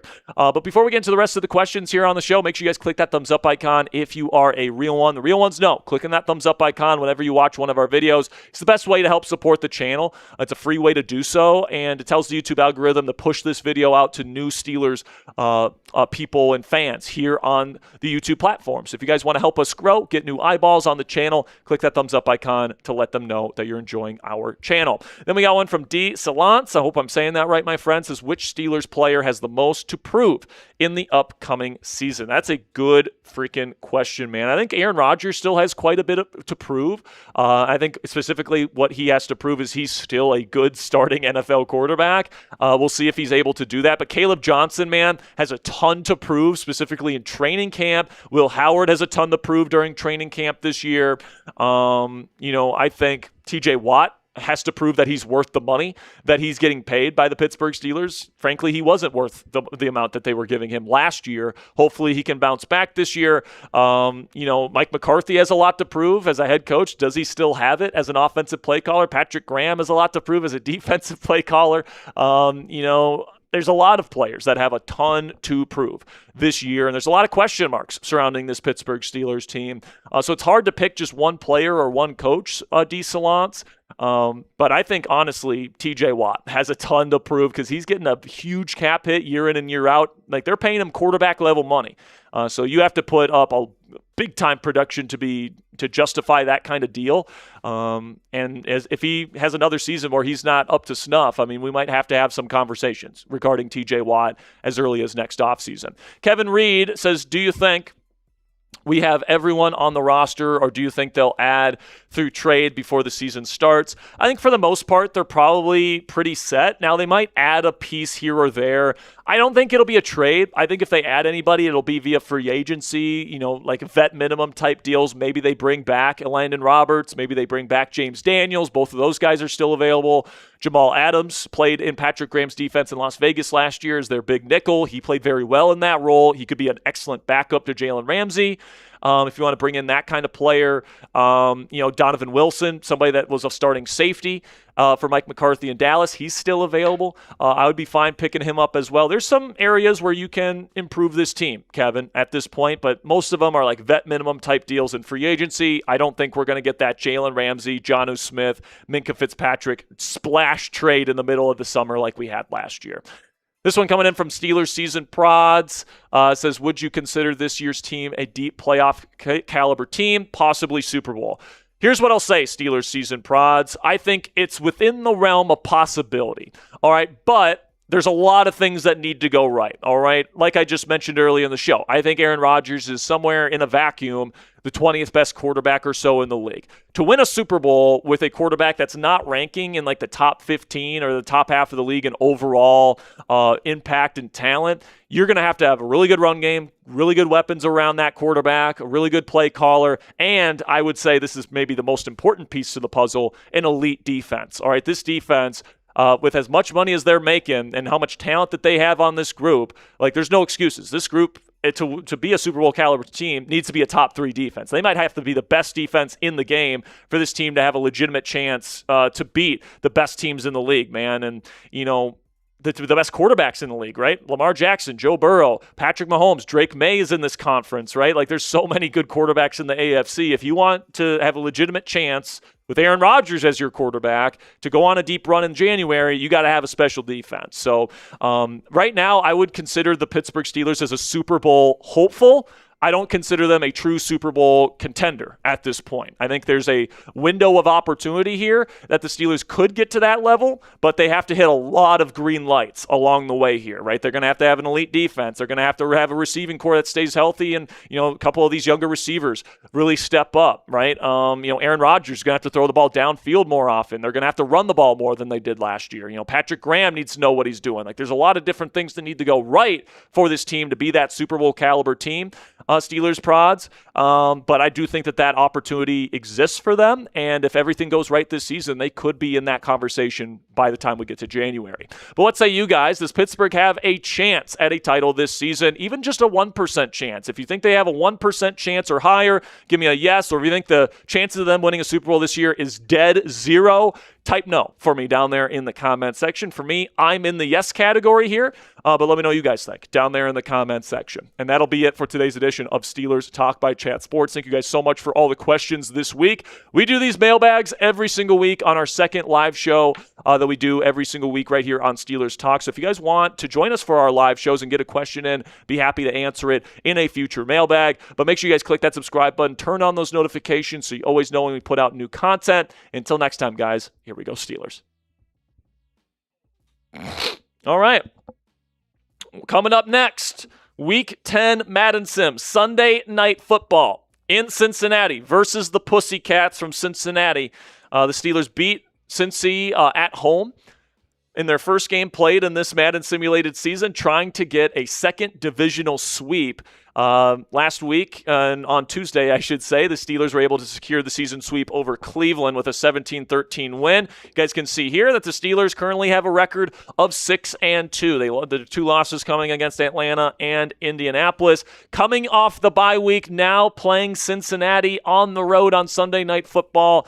And again, they beat this same team 35-16 back in Week 3. So that was a very impressive, convincing victory. Now that you're going to be in the jungle in enemy territory, I don't expect it to be that kind of game, but who knows, man? It's going to be interesting for sure. So without further ado here, Mr. Ponzi, let's get into this week's Madden Sim. And for the record, we will answer Super Chats whenever we get some downtime during the game. Yes, sir. All right, so we got some throwback Steelers unis today with the block numbers. Yeah, I love that. I cooked today. You did, and you got the white uniforms here for the Bengals. No white helmets, though. Yeah. But here we go, man. From Cincinnati, Sunday Night Football is off and away. And the Steelers receive the ball here. Jeremy Bernard is going to take it from the 5. He's got a nice hole to run through, and he's going to take it all the way to the 42-yard line. First down, Steelers. Well, I guess it would have been a first down no matter what, but good return. Best return of the season. Good return. And now Aaron Rodgers and the Steelers offense will take the field for the first time. Gotta say, man, these are my favorite uniforms. I wish the Steelers had this uniform as their normal uniform. I think the gray face mask is such a Pittsburgh Steeler look. Yes. And, you know, the classic block numbers. I wish this was their uniforms all the time. I agree with you, brother. All right, under center here, heavy formation for Pittsburgh. They will hand it off to Jaylen Warren, who dominated the Cincinnati Bengals the first time around, and he is going to take it for a 4-yard gain. Former Steeler Kyle Duggar on the tackle. Yeah. $5 here from Crowley says, get mad if you want. I meant get rid of mediocre Mike. Get rid of mediocre Mason. We need to move on. Oh, okay. I got you. talking about mediocre Mason. I got you, Crowley. Shotgun here for Rodgers. Play action. Looking. He's going to take it to the flat here. Short gain, 3rd down 3. I wasn't getting mad at you, Crowley, just to be 100% clear. I just think I was a little bit confused on your question there the first time you put it in there. But yeah, if you want to get rid of Mason, I think that makes sense. Especially if Howard earns the job in camp. Yeah, right? That's the main thing. Howard has to earn it in camp. Shotgun here, spread formation, quick throw from Rodgers. It's going to be caught by Michael Pittman. Makes 2 guys miss, and he's loose to the 35, to 30, to 25, all the way down to Cincinnati's 19-yard line. Let's go, man. That was an electric play right there. Double spin move from Michael Pittman, and it's the same old Bengals defense. Can't tackle, baby. Cannot Chase tackle. is furious. They got 2 X factors up front at defensive tackle. Dexter Lawrence and somebody. Now it's going to be a quick throw off of play action for Rodgers off the hands of Michael Pittman Jr. That's good coverage there by DJ Turner. So it's actually just superstars, not X factors. Wonder who else the other guy is. Then again, this roster is a little bit weird with its superstar abilities. Rico Dowdle has one. Oh yeah, they're superstars, yeah. Here we go from empty here for Rodgers. Takes the snap, looking. He's going to throw it quickly into a tight window, and Muth is going to come down with it. 1st down Steelers. It's 1st down and goal. Muth, let's go, baby. The Bengal killer at it again early. Man, he absolutely torched them on Thursday Night Football last year. These are the color rush people were saying for the default unis. Under center here, not play action, handing off to Jaylen Warren, who's not going to get much, but he will get down to the 2, 2nd down and goal. Much like the Steelers in real life, they kind of have been just abandoning the run in the second half. So hopefully Warren can get it going, though. Well, here on 2nd down and goal, they go empty. There's a bunch in a nasty split out to the right and a stack in a nasty split out to the left. Rodgers throws, open receiver in the flat, dives in, touchdown, Jaylen Warren. And that is a great way to start this Sunday night matchup, ladies and gentlemen. Type those TDs in the chat. Show me them TDs. Let's go. Jaylen Warren makes the catch and dives into the end zone for the first score of the game. Not only do the Steelers look good, but they're playing good in those uniforms to start this game. Gamer Plus with a 5 saying, in your opinion, Jack, what game do you think would be a statement win for Pittsburgh? Eagles? I'm going to answer this question here in a second. Boswell puts it up, and good. 7-0 Steelers to start this game. My answer to this question is beating the Houston Texans at home. Oh, yeah. And winning convincingly. Because that's the game, night game, same venue you lost to them last year, similar time of the year. It's going to be cold out there.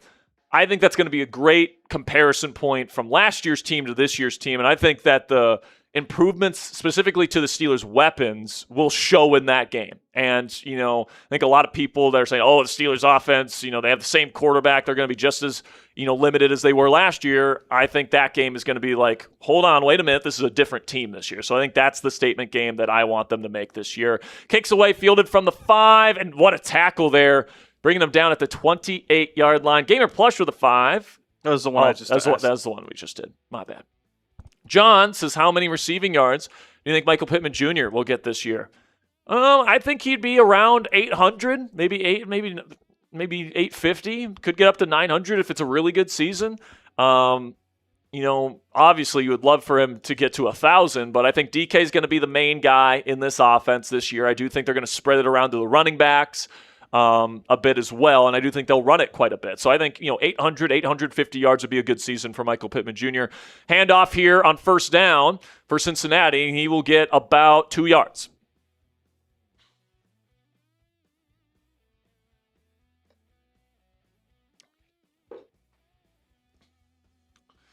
Yeah, man. If the Steelers can get that win versus Houston in a very similar situation, by the way, I believe that's Mike Tomlin's return to Acrisure for Sunday Night Football. It is. That'd be awesome, man. Play action, quick throw from Burrow, caught by the tight end who's going to pick up a first down here. I believe that's Mike Gesicki. Believe so. Crowley with the 5. Jack, what do you believe will be the difference in the team to make a deep run? O-line, D, or receivers? I'll say this, Crowley. I think this team has to be one of the more complete teams in football to go on a legitimate playoff push and Super Bowl push. But the reason why they'd win the Super Bowl is if they have an elite defense. That would be my opinion. Shotgun here, Burrow looking, pressure getting to him now. Nothing there. He's going to be brought down after a short gain. Cam Hayward was there to make the tackle, but Burrow is able to scamper for a 1-yard gain. But yeah, if this defense can be like top 3 level good or the best defense in football, and by the way, I think with the defensive play calling talent we have now in Patrick Graham mixed with the roster talent, that's a possibility. Shotgun here for Burrow, looking, steps up, throws middle, good coverage, but it's caught. Gesicki makes another big catch here. It's going to be third down and manageable here for Cincy. Bernard Nixon with the 2. Did A-Rod get Big Mike fired in Green Bay? I think that relationship was in a pretty bad spot by the time that situation kind of devolved. They weren't winning games. The offense wasn't playing well. And a quick QB sneak here for Burrow, and Cincy will pick it up. But time heals wounds, man. Yeah. And I think that McCarthy's offense now is different than the offense that it was when he got fired in Green Bay. So, I mean, I don't think Rodgers went to management and said, fire him. I think people said, listen, man, Rodgers is not happy with this, all this different stuff. And they were unhappy with the results of the season. They had a prime Aaron Rodgers, and they had a below 500 record at the time. Like, that's unacceptable in Green Bay. So, I don't think Rodgers was, like, demanding him to get fired. It's just people kind of read the tea leaves, and it was a disappointing season. So that's probably just the way it ended up. First down rush for a yard, by the way, as the Cincinnati Bengals are around midfield here in the first quarter. Shotgun here in a condensed formation for Burrow. Takes the snap. They send pressure. Throws quickly caught by Gesicki again, and he picks up another first down. Gesicki is having the Jamar Chase game where they're just peppering a single receiver all game long. Maybe that speaks more about the Steelers' defense, though, that they are allowing they are blanketing Jamar Chase and T. Higgins right now. And he's just dumping it onto the tight end. Not under center. Shotgun here. Another condensed formation for Burrow. Looking. He's got time in the pocket, but it's closing in on him. Has to throw on the run. It's caught. T. Higgins for a first down. Joey Porter Jr. was the man in coverage. As now Cincinnati is all the way down to the Steelers' 26. Very long, methodical drive for both teams so far, though. How did no one get to him? The pocket kind of got dirty at the end there. Another condensed formation here for Burrow, this time under center. Will take the snap and hand it off to Chase Brown, and he will be stopped after a gain of 3. Probably take us to the end of the quarter here. Mm-hmm. That'll be the end of the first quarter here, folks. 7-0 Steelers, but Cincinnati is driving. Look at that spin move from Michael Pittman Jr., man. Whoop! And Jaylen Warren with the dive in for the touchdown.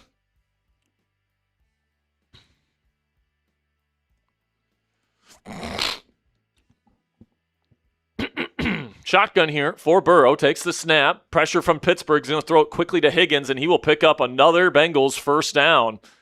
Now there's the slants. Listen, man, whenever you face an X-Factor quarterback, if they get hot, they never miss. Like, once that X-Factor gets elevated. Last year, I think in last year's season, Joe Burrow had a game against the Steelers where he only had 1 incompleted pass. Wow. So, got to get after Burrow. It's going to be a handoff to Brown, and he will pick up decent yardage here. 5-yard gain, second down and 5, as now Cincinnati's in the Steelers' red zone, currently at the Steelers' 11. We might only get 2 offensive drives for both teams this quarter, or this half. Oh, man, we got Patrick Queen on Jamar Chase in the slot. Takes the snap, quick throw to Higgins. And it's going to be a decent gain, a 9-yard gain, 4-yard gain there. Third down and 1. If I had to guess, sack here would be huge. Yeah. Sack here would be huge. I would say send pressure and trust your guys to hold up in coverage. You got to get after Burrow. they're going QB sneak. Yeah, and I think they're going QB sneak here. I formation, Burrow's going to take it, and he gets it. First down, Bengals. First down and goal, down at the 5. You know what? It used to be the AI never called QB sneak. Now they overcall it. That's why Madden's adding a QB sneak meter. Teams do run a lot of QB sneaks on 3rd and 4th and short. But sometimes they're able to get stopped. Shotgun here, trips right for Burrow. We'll take the snap. He's looking. End zone. And almost intercepted it. Hit whoever that was. I think that was Jamel Dean right in the chest. It was a poorly thrown ball from Burrow. But I think Dean, even if he caught it, he would have been out of bounds. So 2nd down and goal. Type those stops in the chat. Come on. Hold firm here, defense. Let's go. Condensed formation. Shotgun for Burrow. Takes the snap. Throwing. Caught.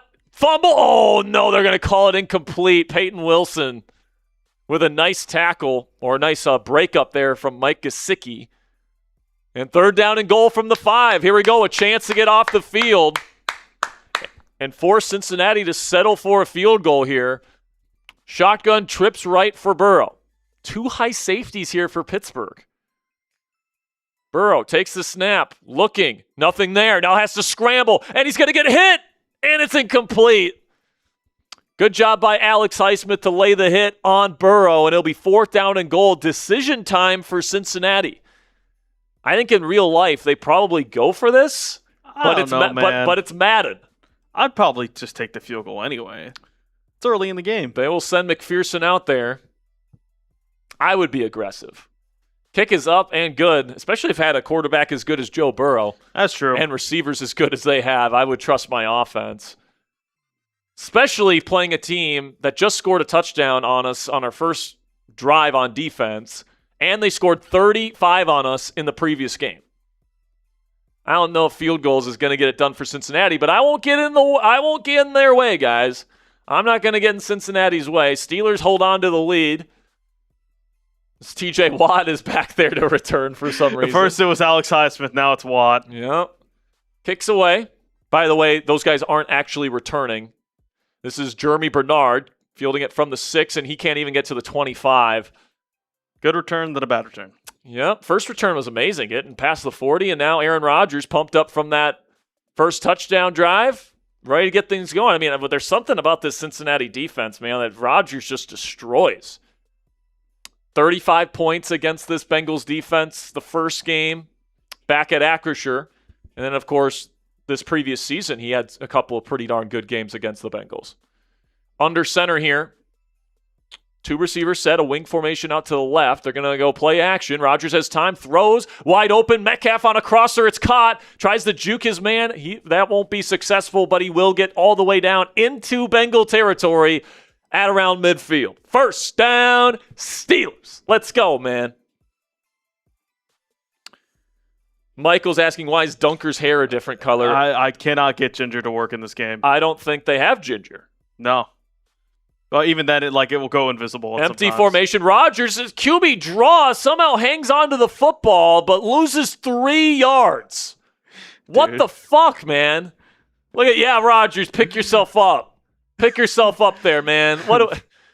Got me last week. Read options. Yeah, last week 2 straight read options with the game on the line. Shotgun here, the 3 receivers set for Rodgers. Takes the snap on 2nd and 13. Now he has to throw on the run. Oh my goodness, what a throw! Getting crushed. Throwing that into a tight window to Jeremy Bernard, who hangs on. First down, Steelers. What a throw from Rodgers. Look at this. He's moving to his right while getting crushed. Put it right on the money. Amazing. That deserves a discount double check right there, man. Holy cow.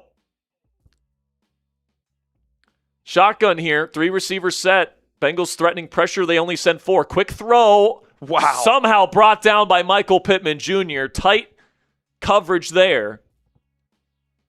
And it's a gain of 8. Mike McCarthy's loving it. Mike McCarthy with a tan. I think he spent a little bit too much time in the tanning bed, dude. I formation, 2 receivers, doubles right here for Rodgers. He's going to hand it off to Warren. Poor blocking up front. They're going to lose a yard. 3rd down and 3.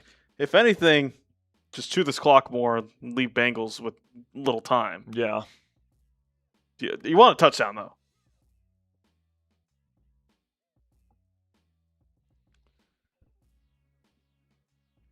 Shotgun here. Trips right. Takes the snap. Rodgers needs to move the chains. Now he has to get to his check down. It's caught by Warren, but he's falling out of bounds. No gain. And the clock stops. And the clock is going to stop here. I think if you're Pittsburgh, you could think about going for this and being aggressive, but I think when you have Boswell, it's just automatic. Oh, the clock does continue.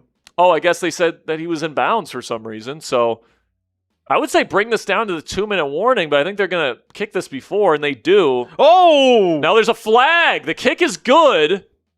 Did they run it? Yes, and they roughed did! him. Let's go. The Steelers get a fresh set of downs. And the Bengals, and it's the former Steeler, Kyle Duggar. Double agent? Oh, my gosh. Kyle Duggar roughs Chris Boswell. It's going to be a 15-yard penalty and put the Steelers at the 13 of the Bengals. Wow. And now a chance to go up 2 scores. And chew more clock. God, what a ginormous mistake from Kyle Duggar. Double agent. Shotgun here for Rodgers in a trips right formation. Look at Metcalf in the slot there. Takes the snap. Rodgers looking. Nothing there. Now rolling to his right, and he's going to get sacked. Oh, my goodness. Dexter Lawrence. Loss of 2. Is it DJ Reader who is the superstar? I don't know, man. Jonathan Allen? Allen? No way Jonathan Allen is a superstar. Way. That brother stinks. He's washed. I mean, maybe you could argue like 3 years ago. I guess it is last year's game, so maybe he was a superstar going into last year. But like, if he was really that good of a player, there's no way Washington lets him go. Shotgun here, takes the snap. Rodgers, 2nd down and 12, has to throw it. Crosser caught. Gets down to around the 10-yard line. They're going to mark him at the 9. 3rd down and 6 coming out. Timeout, Cincy. So the Bengals want the ball back. By the way, the Bengals have only had the ball once. There's only been 3 possessions in this game so far. We're almost at halftime. It was going to be a 2-possession game for both of them. The first half. Going up 2 scores in this kind of methodical game would be huge here. Rodgers has delivered on a lot of big 3rd downs so far in our season. See if he can do it again from pistol. Rodgers looking. Now he's going to throw towards the end zone, and he overthrows his man. Incomplete. 4th down and 6. The Steelers will kick the field goal, and we'll see if Kyle Duggar can keep his hands to himself.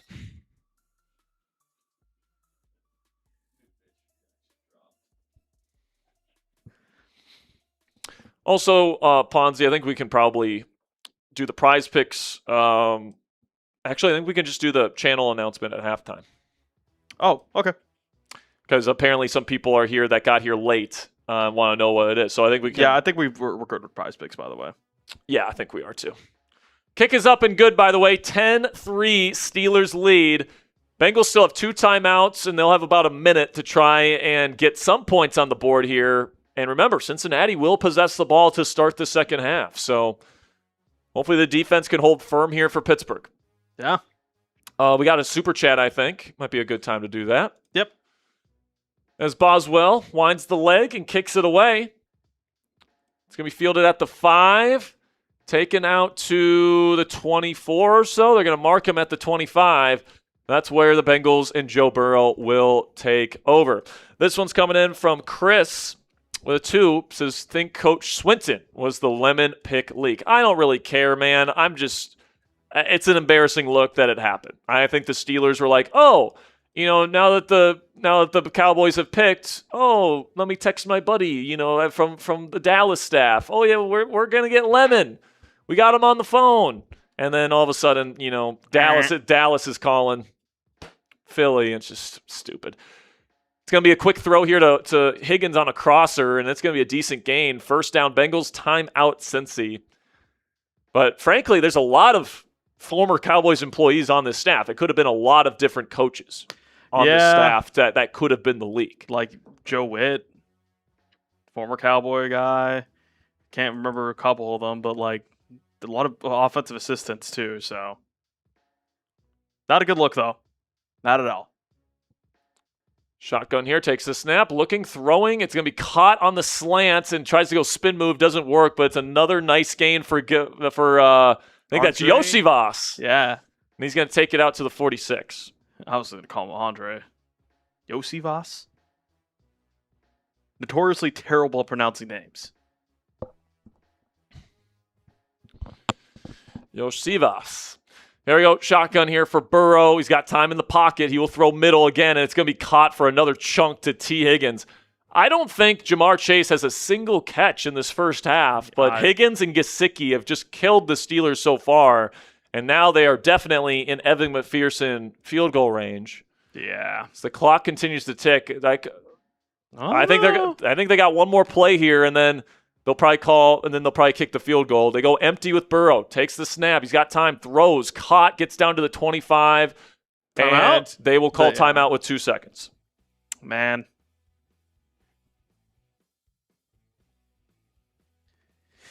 Not a good look for the Steelers defense, though. They just marched it down the field.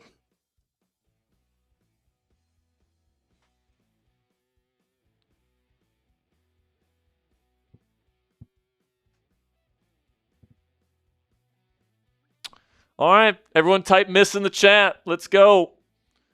McPherson will put it up, and it is good. 10-6 is the score at halftime here, guys. And while we're at halftime here, we can talk about the big announcement that we did in the build-up of the show today, but apparently people are coming in late. But we are starting a Steelers Saturday series over the course of the rest of the summer as we await Steelers training camp, where I'm going to be inviting a fellow Steelers content creator on the show, and we are going to have Steelers conversations. And our first guest this weekend will be Penn Live Steelers beat reporter Nick Faribaugh. Nick's a great guy. He's done a fantastic job covering the team here over the last several years.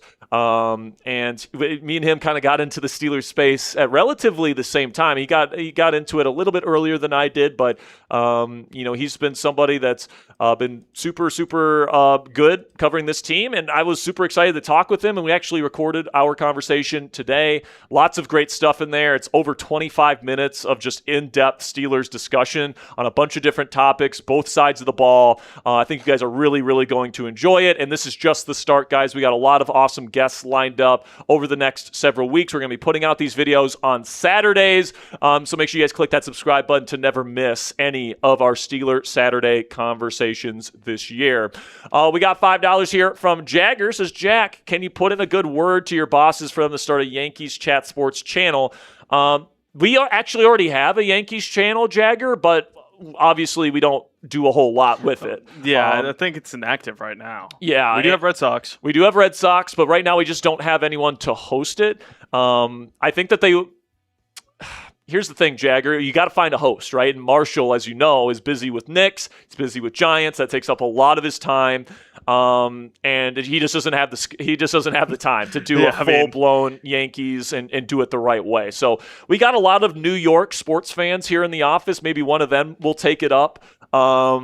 We now have all 32 teams covered here at Chat Sports. So, maybe the next expansion is to get a Yankees channel going and maybe a Cardinals channel or some of these like big fan bases on the baseball side of things, kind of similar to what we have on our NBA side. But, Jagger, I'm sure when they make that expansion and we start getting some more of these MLB channels going, I'm sure Yankees will be at the top of the list, my friend. You don't have to worry about that. $2 from Gamer Plush is for Steelers Saturdays. Look into Steelers Almighty. All right, I'll take a look there, Gamer Plush. We got a lot of really cool content creators ready to get their opportunity to come on the show. So really excited about the interest that we've been getting. All right, kicks away. And taken out to the 25, and that is where the Bengals will take over here.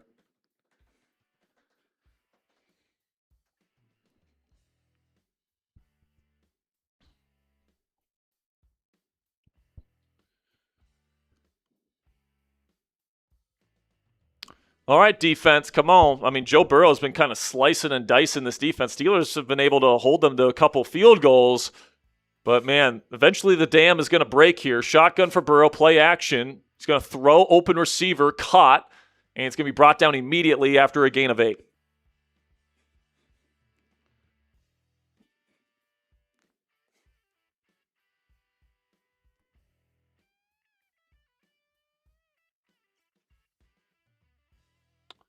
Now they go shotgun, 3-receiver set in a semi-condensed formation here. Now Burrow has the X factor activated. We're in trouble here, guys. Now they're going to hand it off to Brown, who TJ Watt brings down for a short gain, and it's going to be 3rd and inches. Good tackle from TJ Watt.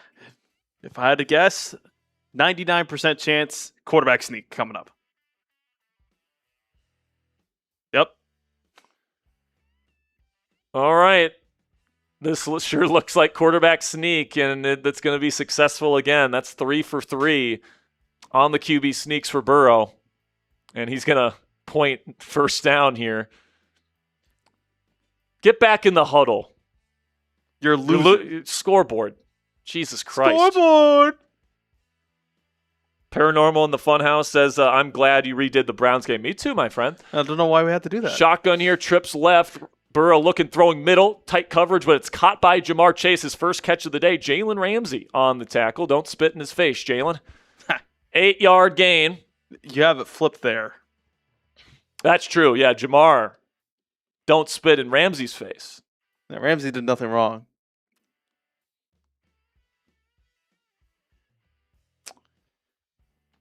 Shotgun here. Going to be a quick screen, bubble screen, out to Gesicki, it looks like. No, Yoshivas, and he'll pick up a first down. Dude, Czar Craig says as long as Filipponi isn't on the guest list, unless it's just to berate him. Fuck no. That might be fun. And no, we're only inviting ball knowers on the show, guys. We're only inviting ball knowers on the show. I wouldn't subject you to that. Shotgun here for Burrow. Trips left, takes the snap, handoff. Chase Brown picks up a decent gain of 6 yards. I mean, this offense is just consistently moving the ball, Ponzi. And because Joe Burrow has his X factor activated, you got to get your stops when they run the football. And they haven't been doing that. Shotgun here. You can't even see the X factor because it's on the orange logo. Takes the snap, throws quick drag, caught. Jamar Chase spins out of a tackle from Patrick Queen and picks up the first down.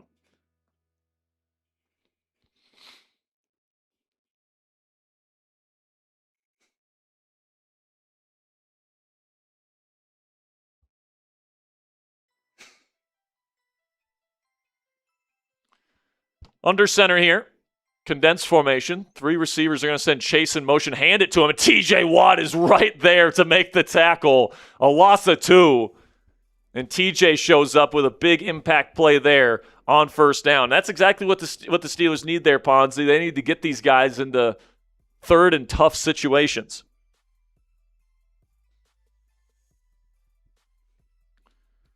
Shotgun here, trips left.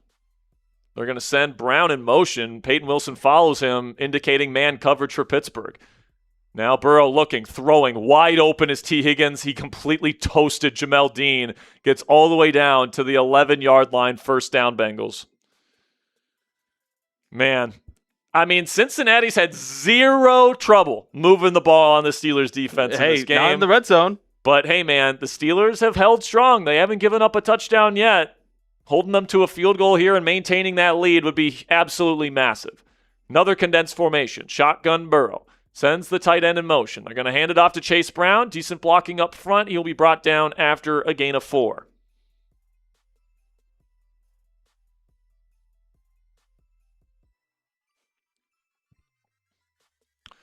Reminder that the Steelers are 6-2 in our simulated season to this point. Trying to improve to 7-2. They would get a 3-game lead over the Ravens. That would be a big game. Big win if they could get this. Handoff here. Chase Brown, not going to get much. No yard gain. 3rd down and 6 coming up. Type those threes, man. Come on, get them off the field. Bend, don't break, baby. Bend, don't break. Let's go.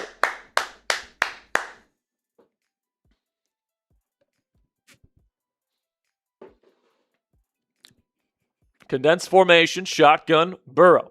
Takes the snap. Steelers send pressure. He has to scramble. Throws. End zone incomplete. Nobody was even there. That looked more like a throwaway from Burrow. And once again, the Steelers defense holds strong. Dude. Cincinnati will likely kick the field goal here. And the Steelers will maintain their lead. And once again, a methodical drive, Ponzi. Yeah. Just not a lot of total drives in this game to this point. The kick is up, and it's good, but there's a flag. The Steelers rough the kicker. I don't think we've gotten one roughing the kicker penalty all season. We've gotten 2 in this game, and it's Brandon Echols. And instead of the field goal, the Bengals will get the ball at the 3. First down and goal. Massive mistake from Brandon Echols. Don't pat him on the back. Patting. Don't pat anybody on the back, Tomlin. What are we doing? Huge mistake from Brandon Echols. Under center now is Burrow. They will hand it off to Chase Brown, not going anywhere. Man, if you're able to get a stop here, though, massive. Yeah, that is massive. I mean, you already got your stop. It just kind of feels like momentum is just eventually the dam's going to break. This defense has been good, though, Sperry. That's true. Under center here for Burrow. Once again, a heavy formation. Jamar Chase is all by himself. I would just throw it out to him. Play action here. Pressure getting to him. And he's sacked. Brought down at the 12-yard line. Derek Harmon, the second-year DT out of Oregon with the big-time bring down. It'll be third down and goal. I mean, I don't know why Joe Burrow just didn't take the snap and throw it out to Jamar Chase. He was wide open. Nobody was on him. The Steelers were in goal line formation, and they didn't have somebody on Jamar freaking Chase. Brutal. Good for us, though. But hey, we're not going to get in their way, man. It's third down. Come on, let's get off the field here. Let's get off the field here, man. Third down and goal from the 12. Shotgun here for Burrow. He will take the snap. He's looking. TJ Watt getting to him, and now he's going to throw it incomplete. I can't believe they're going to call that a throw. Dude. But TJ Watt got an instant win off the edge. Herbig was there as well, forcing Burrow to get rid of it, and it's incomplete. Once again, the Steelers' defense doesn't break. Unbelievable red zone defense in this game to this point. Just don't run into the kicker again. Don't run into the kicker, Echols. Kick is up. They don't even dive at the feet. It's going to be good. 10-9. I don't even think Echols was out there that time. They benched his ass. They said, get out. But the Steelers are holding on to their lead here. 10-9.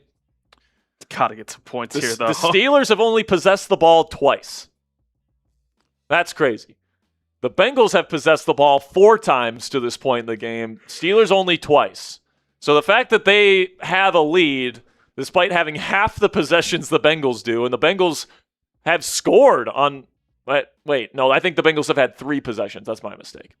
Kick is away. It's fielded at the 5. Bernard looking for a lane. He's not going to find it. He gets to the 28, though. Decent return. There have been points on every possession, though. Yeah, points on every possession in this game. 4 field goals and only 1 touchdown, of course, scored by the Steelers. And now, for the 3rd time in this game, Rodgers will lead the troops out onto the field.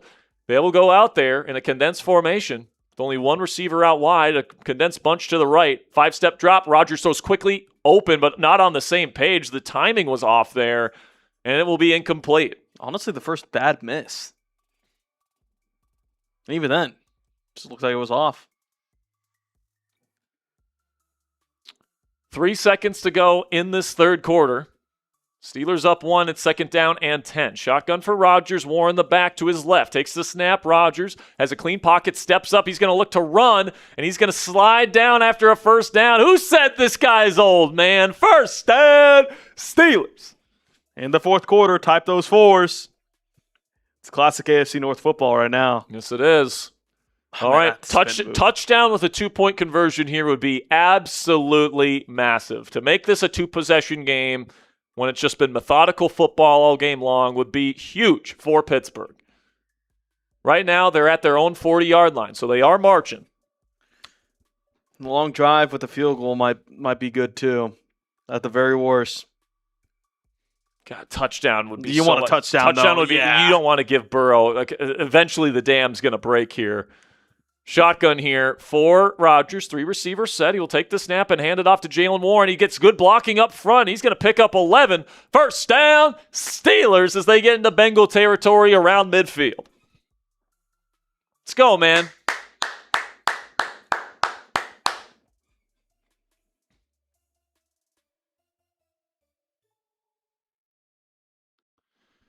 Shotgun here, 2-by-2 formation with a stack on either side and a nasty split. Takes the snap, quick throw to Rodgers is going to connect with DK Metcalf, I believe for the first time today in the seam. And he'll pick up another Steelers first down, getting down to Cincinnati's 29-yard line as the Steelers offense continues to hum versus this Bengals defense.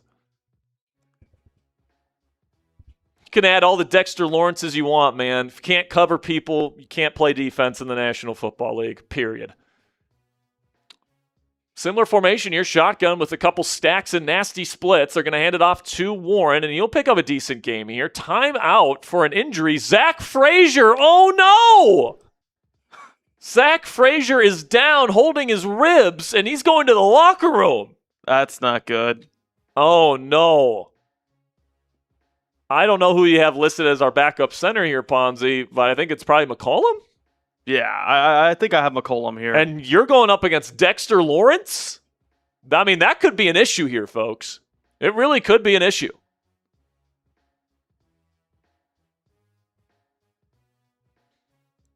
See, yeah, it's McCollum out there. Shotgun here. Yeah, that is McCollum. 3 receiver set, handoff Warren. Good block, decent blocking up front, but there's 2 Bengals defenders right there. Be 3rd down and 3. Clock continues to tick, but this is a big play.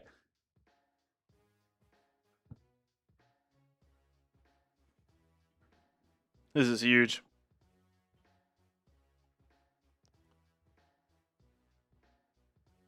Three receiver set, shotgun for Rodgers in an empty formation. He's looking. Now he's looking to run. Now he throws on the run towards the end zone. Oh, what a stupid decision from Rodgers, but it falls incomplete. I would argue that's maybe PI. The guy pushed Metcalf out of bounds. Yeah, it was close, but no call. Typical. And now the Steelers will probably send Boswell out there to take a 4-point lead. Don't like this, Sperry. I don't like it at all, man. The kick from Boswell is up, and it is good. As always, 13-9 Steelers. This is giving me real flashbacks of last year's Thursday night game. Yeah, but less scoring. Way less scoring. But just more so of the, you do enough. The offense is moving the ball every time. I mean, there's been 5 field goals in this game. Yeah. There's been a million yards. Only 1 touchdown, though, and now the Steelers are only up 4, but I got to tell you, man, I do not feel comfortable with just a 4-point lead with the way the Bengals are moving the ball with 5 minutes and 20 seconds left to go. Kicks away from Boswell. It's going to be fielded at around the 2-yard line. Good kick from Boz, and the return. Great coverage by the Steelers as he's going to be brought down at the 23. So great job by the Steelers special teams. That's where Burrow and the Bengals will retake over. A super trap from Bernard here. Bernard with a 5 says stop looking at A-Rod as the 4-time NFL MVP and look at him as the 20th best quarterback in the game and a game manager that can still win football games. Yes, that is the best way, in my opinion, to look at Aaron Rodgers. Under center here. Heavy formation for Cincinnati. They'll hand it off to Chase. He gets good blocking up front, and he's going to pick up 9.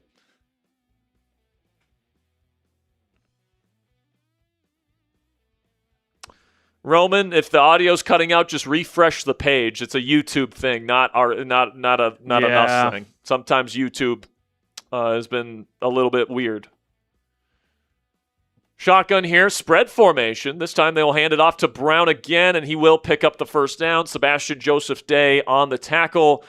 But Cincinnati gets to the 36 and moves the chains. Clock continues to tick. And what specifically worries me, Ponzi, is they've been methodical all game long. It's not like they're getting big chunks or anything. It's like they're just marching down the field. And that means they might leave very little time for the Steelers to try and come back if they score a touchdown. Shotgun, Burrow, looking, clean pocket, throws quickly to his check down, caught by, oh my goodness, tried to spin his way out of it, and Ramsey just absolutely runs him over after a gain of 3. That's for the spit, Chase. So if anybody's having like audio issues or if things are freezing, just refresh the page. Like we said, it's a YouTube thing. It's not an us thing. Shotgun here. It's going to be play action. Quick throw, covered, but caught by Jamar Chase. Jalen Ramsey in coverage, but Chase is too good, man. We saw that last season.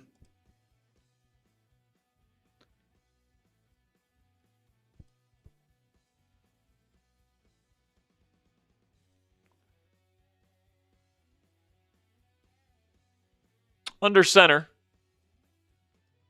Condensed formation. They'll send Chase in motion. They'll hand it to him. This time he breaks free. And he's going to pick up a first down and get to the Steelers' 40-yard line as the clock continues to tick. Crowley with a 5. I think this is in reference to me saying that the defense is the main thing that they need to win a Super Bowl. It says if our offense scored more points, we wouldn't be stressed out about our overpaid D. The offense has the weapons.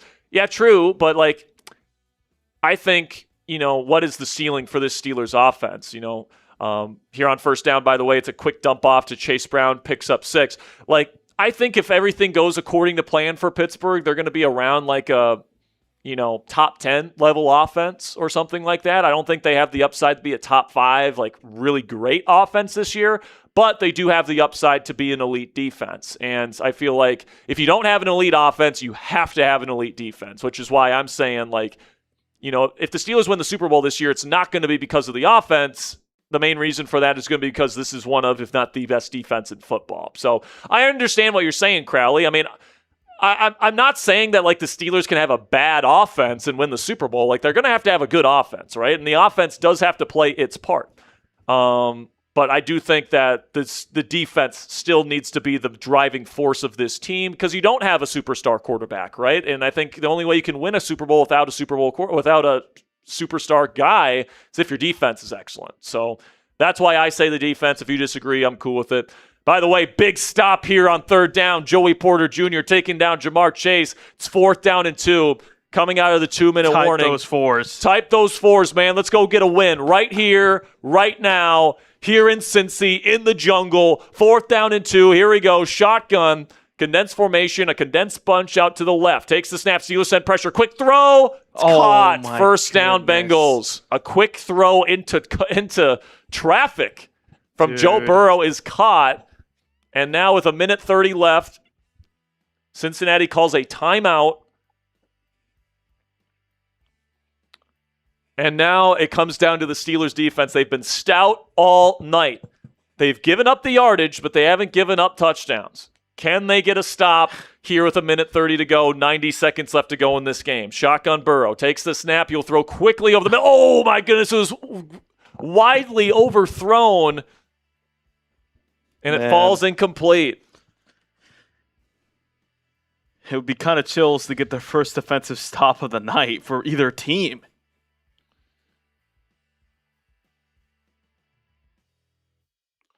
Here we go. Shotgun for Burrow. Takes the snap again, looking, now scrambling. He's got a pocket. He throws, almost intercepted. It went off the hands of, I think it was Jamel Dean. Third down and 10. Second near pick for Jamel Dean tonight. There's been a lot of missed opportunities. I got to say, man, people saying that this looks a lot like a Tomlin game, they're right. Like a lot of dropped interceptions, allowing yards but not touchdowns. Here we go, empty for Burrow. They'll send a man in motion. Takes the snap. Looking. Throwing. Receiver caught down to the 2-yard line. What a laced throw to Jamar Chase from Burrow. And it wasn't like it was even bad coverage. I mean, it was good coverage, tight coverage. Burrow just put that right in between 2 defenders, between Brisker and Porter. And now the Bengals are 2 yards away from taking the lead. Call timeout if you're Pittsburgh. Why are we letting them kill clock here? Shotgun here in a condensed formation. Can the Steelers get one more stop? Handoff, and he's blown up in the backfield by TJ Watt. Timeout, Cincy, not Steelers. The Bengals are calling timeouts. That's weird. We'll take it. And I guess they just want to make sure that they get their play in. Thank you, Cincy. A good question here from Roman Tidwell. I'll actually answer that question here once we finish up this game. My goodness. I mean, that dropped interception is looming large. Nobody's on Gesicki, by the way. Shotgun in a trips right formation. Going to be a screen. He's got blockers in front, but he's tackled. What a great hustle play by Joey Porter Jr. And now the clock will tick. 3rd down and goal. The game is going to come down to this, folks. It's going to come down to the defense. There's not enough time for the Steelers to go down and get a field goal. I wouldn't say that's fair. We've seen the Hail Mary pass interference. Fair enough. Under center here. Got to get a stop. Handoff. They don't put it in Burrow's hands, and Cam Hayward makes the stop. 4th down and goal. This will be the game. Oh, my goodness. What a finish we have on our hands in Cincinnati. Will the Steelers improve to 7-2, or will they fall to 6-3? It all comes down to this. 3-game timeout, Cincy. 3-game lead over the Ravens on the line right now.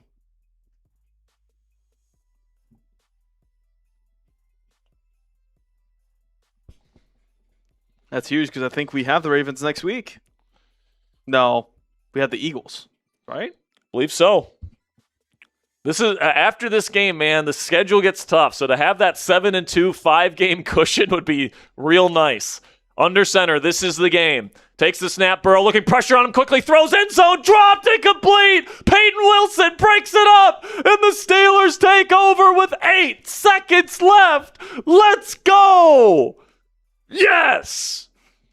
And the Steelers are 8 seconds away from 7-2. Let's go, man. What a finish. The defense held firm again. As they will hand it off to Warren. He's got room, and that will do it. No timeouts for Cincinnati. And your Pittsburgh Steelers in this Madden simulated season are 7-2, 9 games in, 10 weeks in. Let's go, man. The Pittsburgh Steelers win. We will move on next week, where I believe it's the Eagles game. Let me check.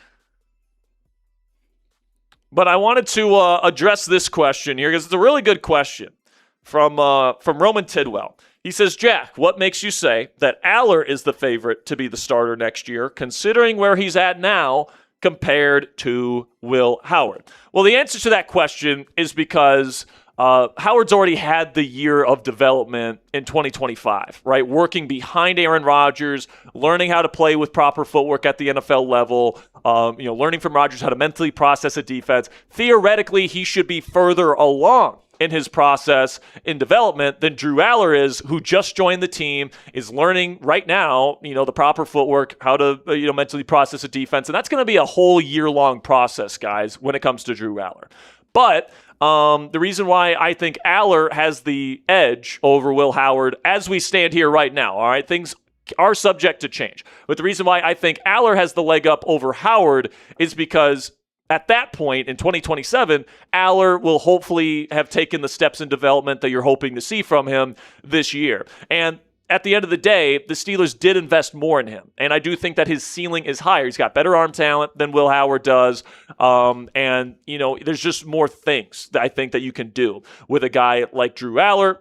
And obviously the Steelers agree because they spent a 3rd-round draft choice on him, a top 80 draft pick on the young man. So if he shows signs of development this year, after a year fixing his footwork, fixing how he mentally processes defenses, he learns how to be a pro from Aaron Rodgers this year, at that point, I do think Drew Aller would have the advantage over Will Howard. Now, that doesn't mean that Will Howard would have zero chance to win the job. Like, if he's clearly better than Drew Aller in camp next year, let's say, and they have some sort of camp battle, then Will Howard's going to get the job, right? But like if they're even close to each other, they're going to go with the guy that they put more investment in and, in their mind has taken the steps in development at that point. At this point, Aller's not ready to play. That's why Will Howard is ahead of Drew Aller on the kind of pecking order right now. But give Aller the time this year to learn from Rodgers and, develop his footwork and all these different things. By this time next year, it's possible Drew Aller has surpassed Will Howard at that given point in time. But listen, man, if Howard wins the QB2 job this year, okay, and let's say he makes the roster over Mason Rudolph, which is a possibility, okay, and then Aaron Rodgers goes down with an injury, and then when Will Howard comes in, he plays very well. Let's say he plays or starts 2 or 3 games this year after a Rodgers injury, and he wins every single one of those games, and he plays well in those games. Then it's like, all right, well, we have, some proof here that this team can win football games with Will Howard. In that case, I think Will Howard would have the leg up to be this team's starting quarterback next season. But we just don't know if Will Howard's actually going to have the chance to prove himself this year. And if we don't see Will Howard all that much this season, because of the level of investment that that was invested in Aller, along with the higher upside, given the higher end arm talent, I just think Aller would have the leg up in that particular situation. So I hope that answer kind of answers all your questions right there. Right now, Roman, I would say Will Howard should be further along in his development than Drew Aller. So that's why, he's higher than him on the depth chart, but give it a year's time for development for Aller, and we could have a completely different conversation. I don't think you spend a 3rd-round pick on Drew Aller if the plan is to start Will Howard over him in years to come. Let's just put it that way. But $5 here from Marco Man says, game was too close. Trade Ponzi to the Shanghai Sharks. Man, those are some tough words, Ponzi. Official statement? Official statement is that I don't control it. Madden does. So put all your complaints to John Madden. And that's it. Whoa, man! You put on. He's not even around to defend himself anymore. Exactly. What are we talking about? Put your complaints. So your complaints are null and void, is what I'm saying. Love you, Marco Man. Well, listen, man, Marco Man. At the end of the day, we are 7-2.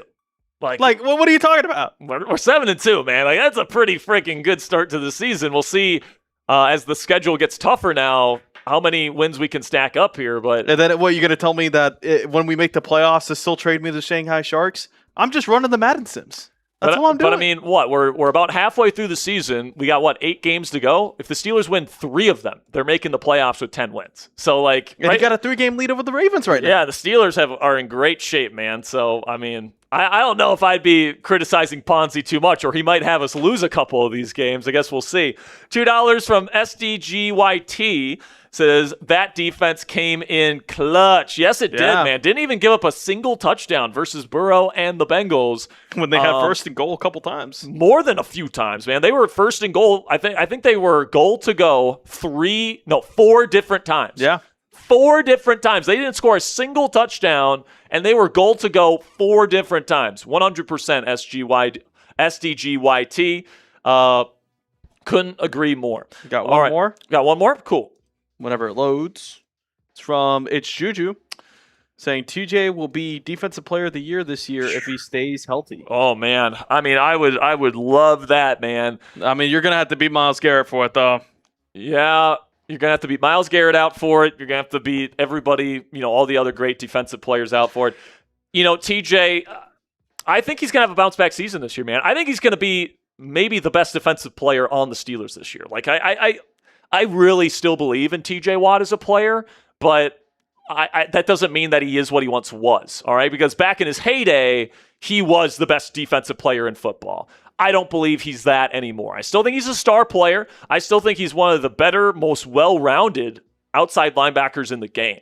And, his peanut punch is still unbelievably valuable in the way that he can force those fumbles that change games. And, in this new defense led by Patrick Graham, which I think is going to open up a lot more one-on-one opportunities for him, his one-on-one numbers last year when he got those opportunities still show he's an excellent one-on-one dominator. So, listen, man, if he can put up Defensive Player of the Year numbers this year and put up 20-plus sacks along with the forced fumble production, fantastic. I mean, frankly, that's what he should be doing given how much he's making.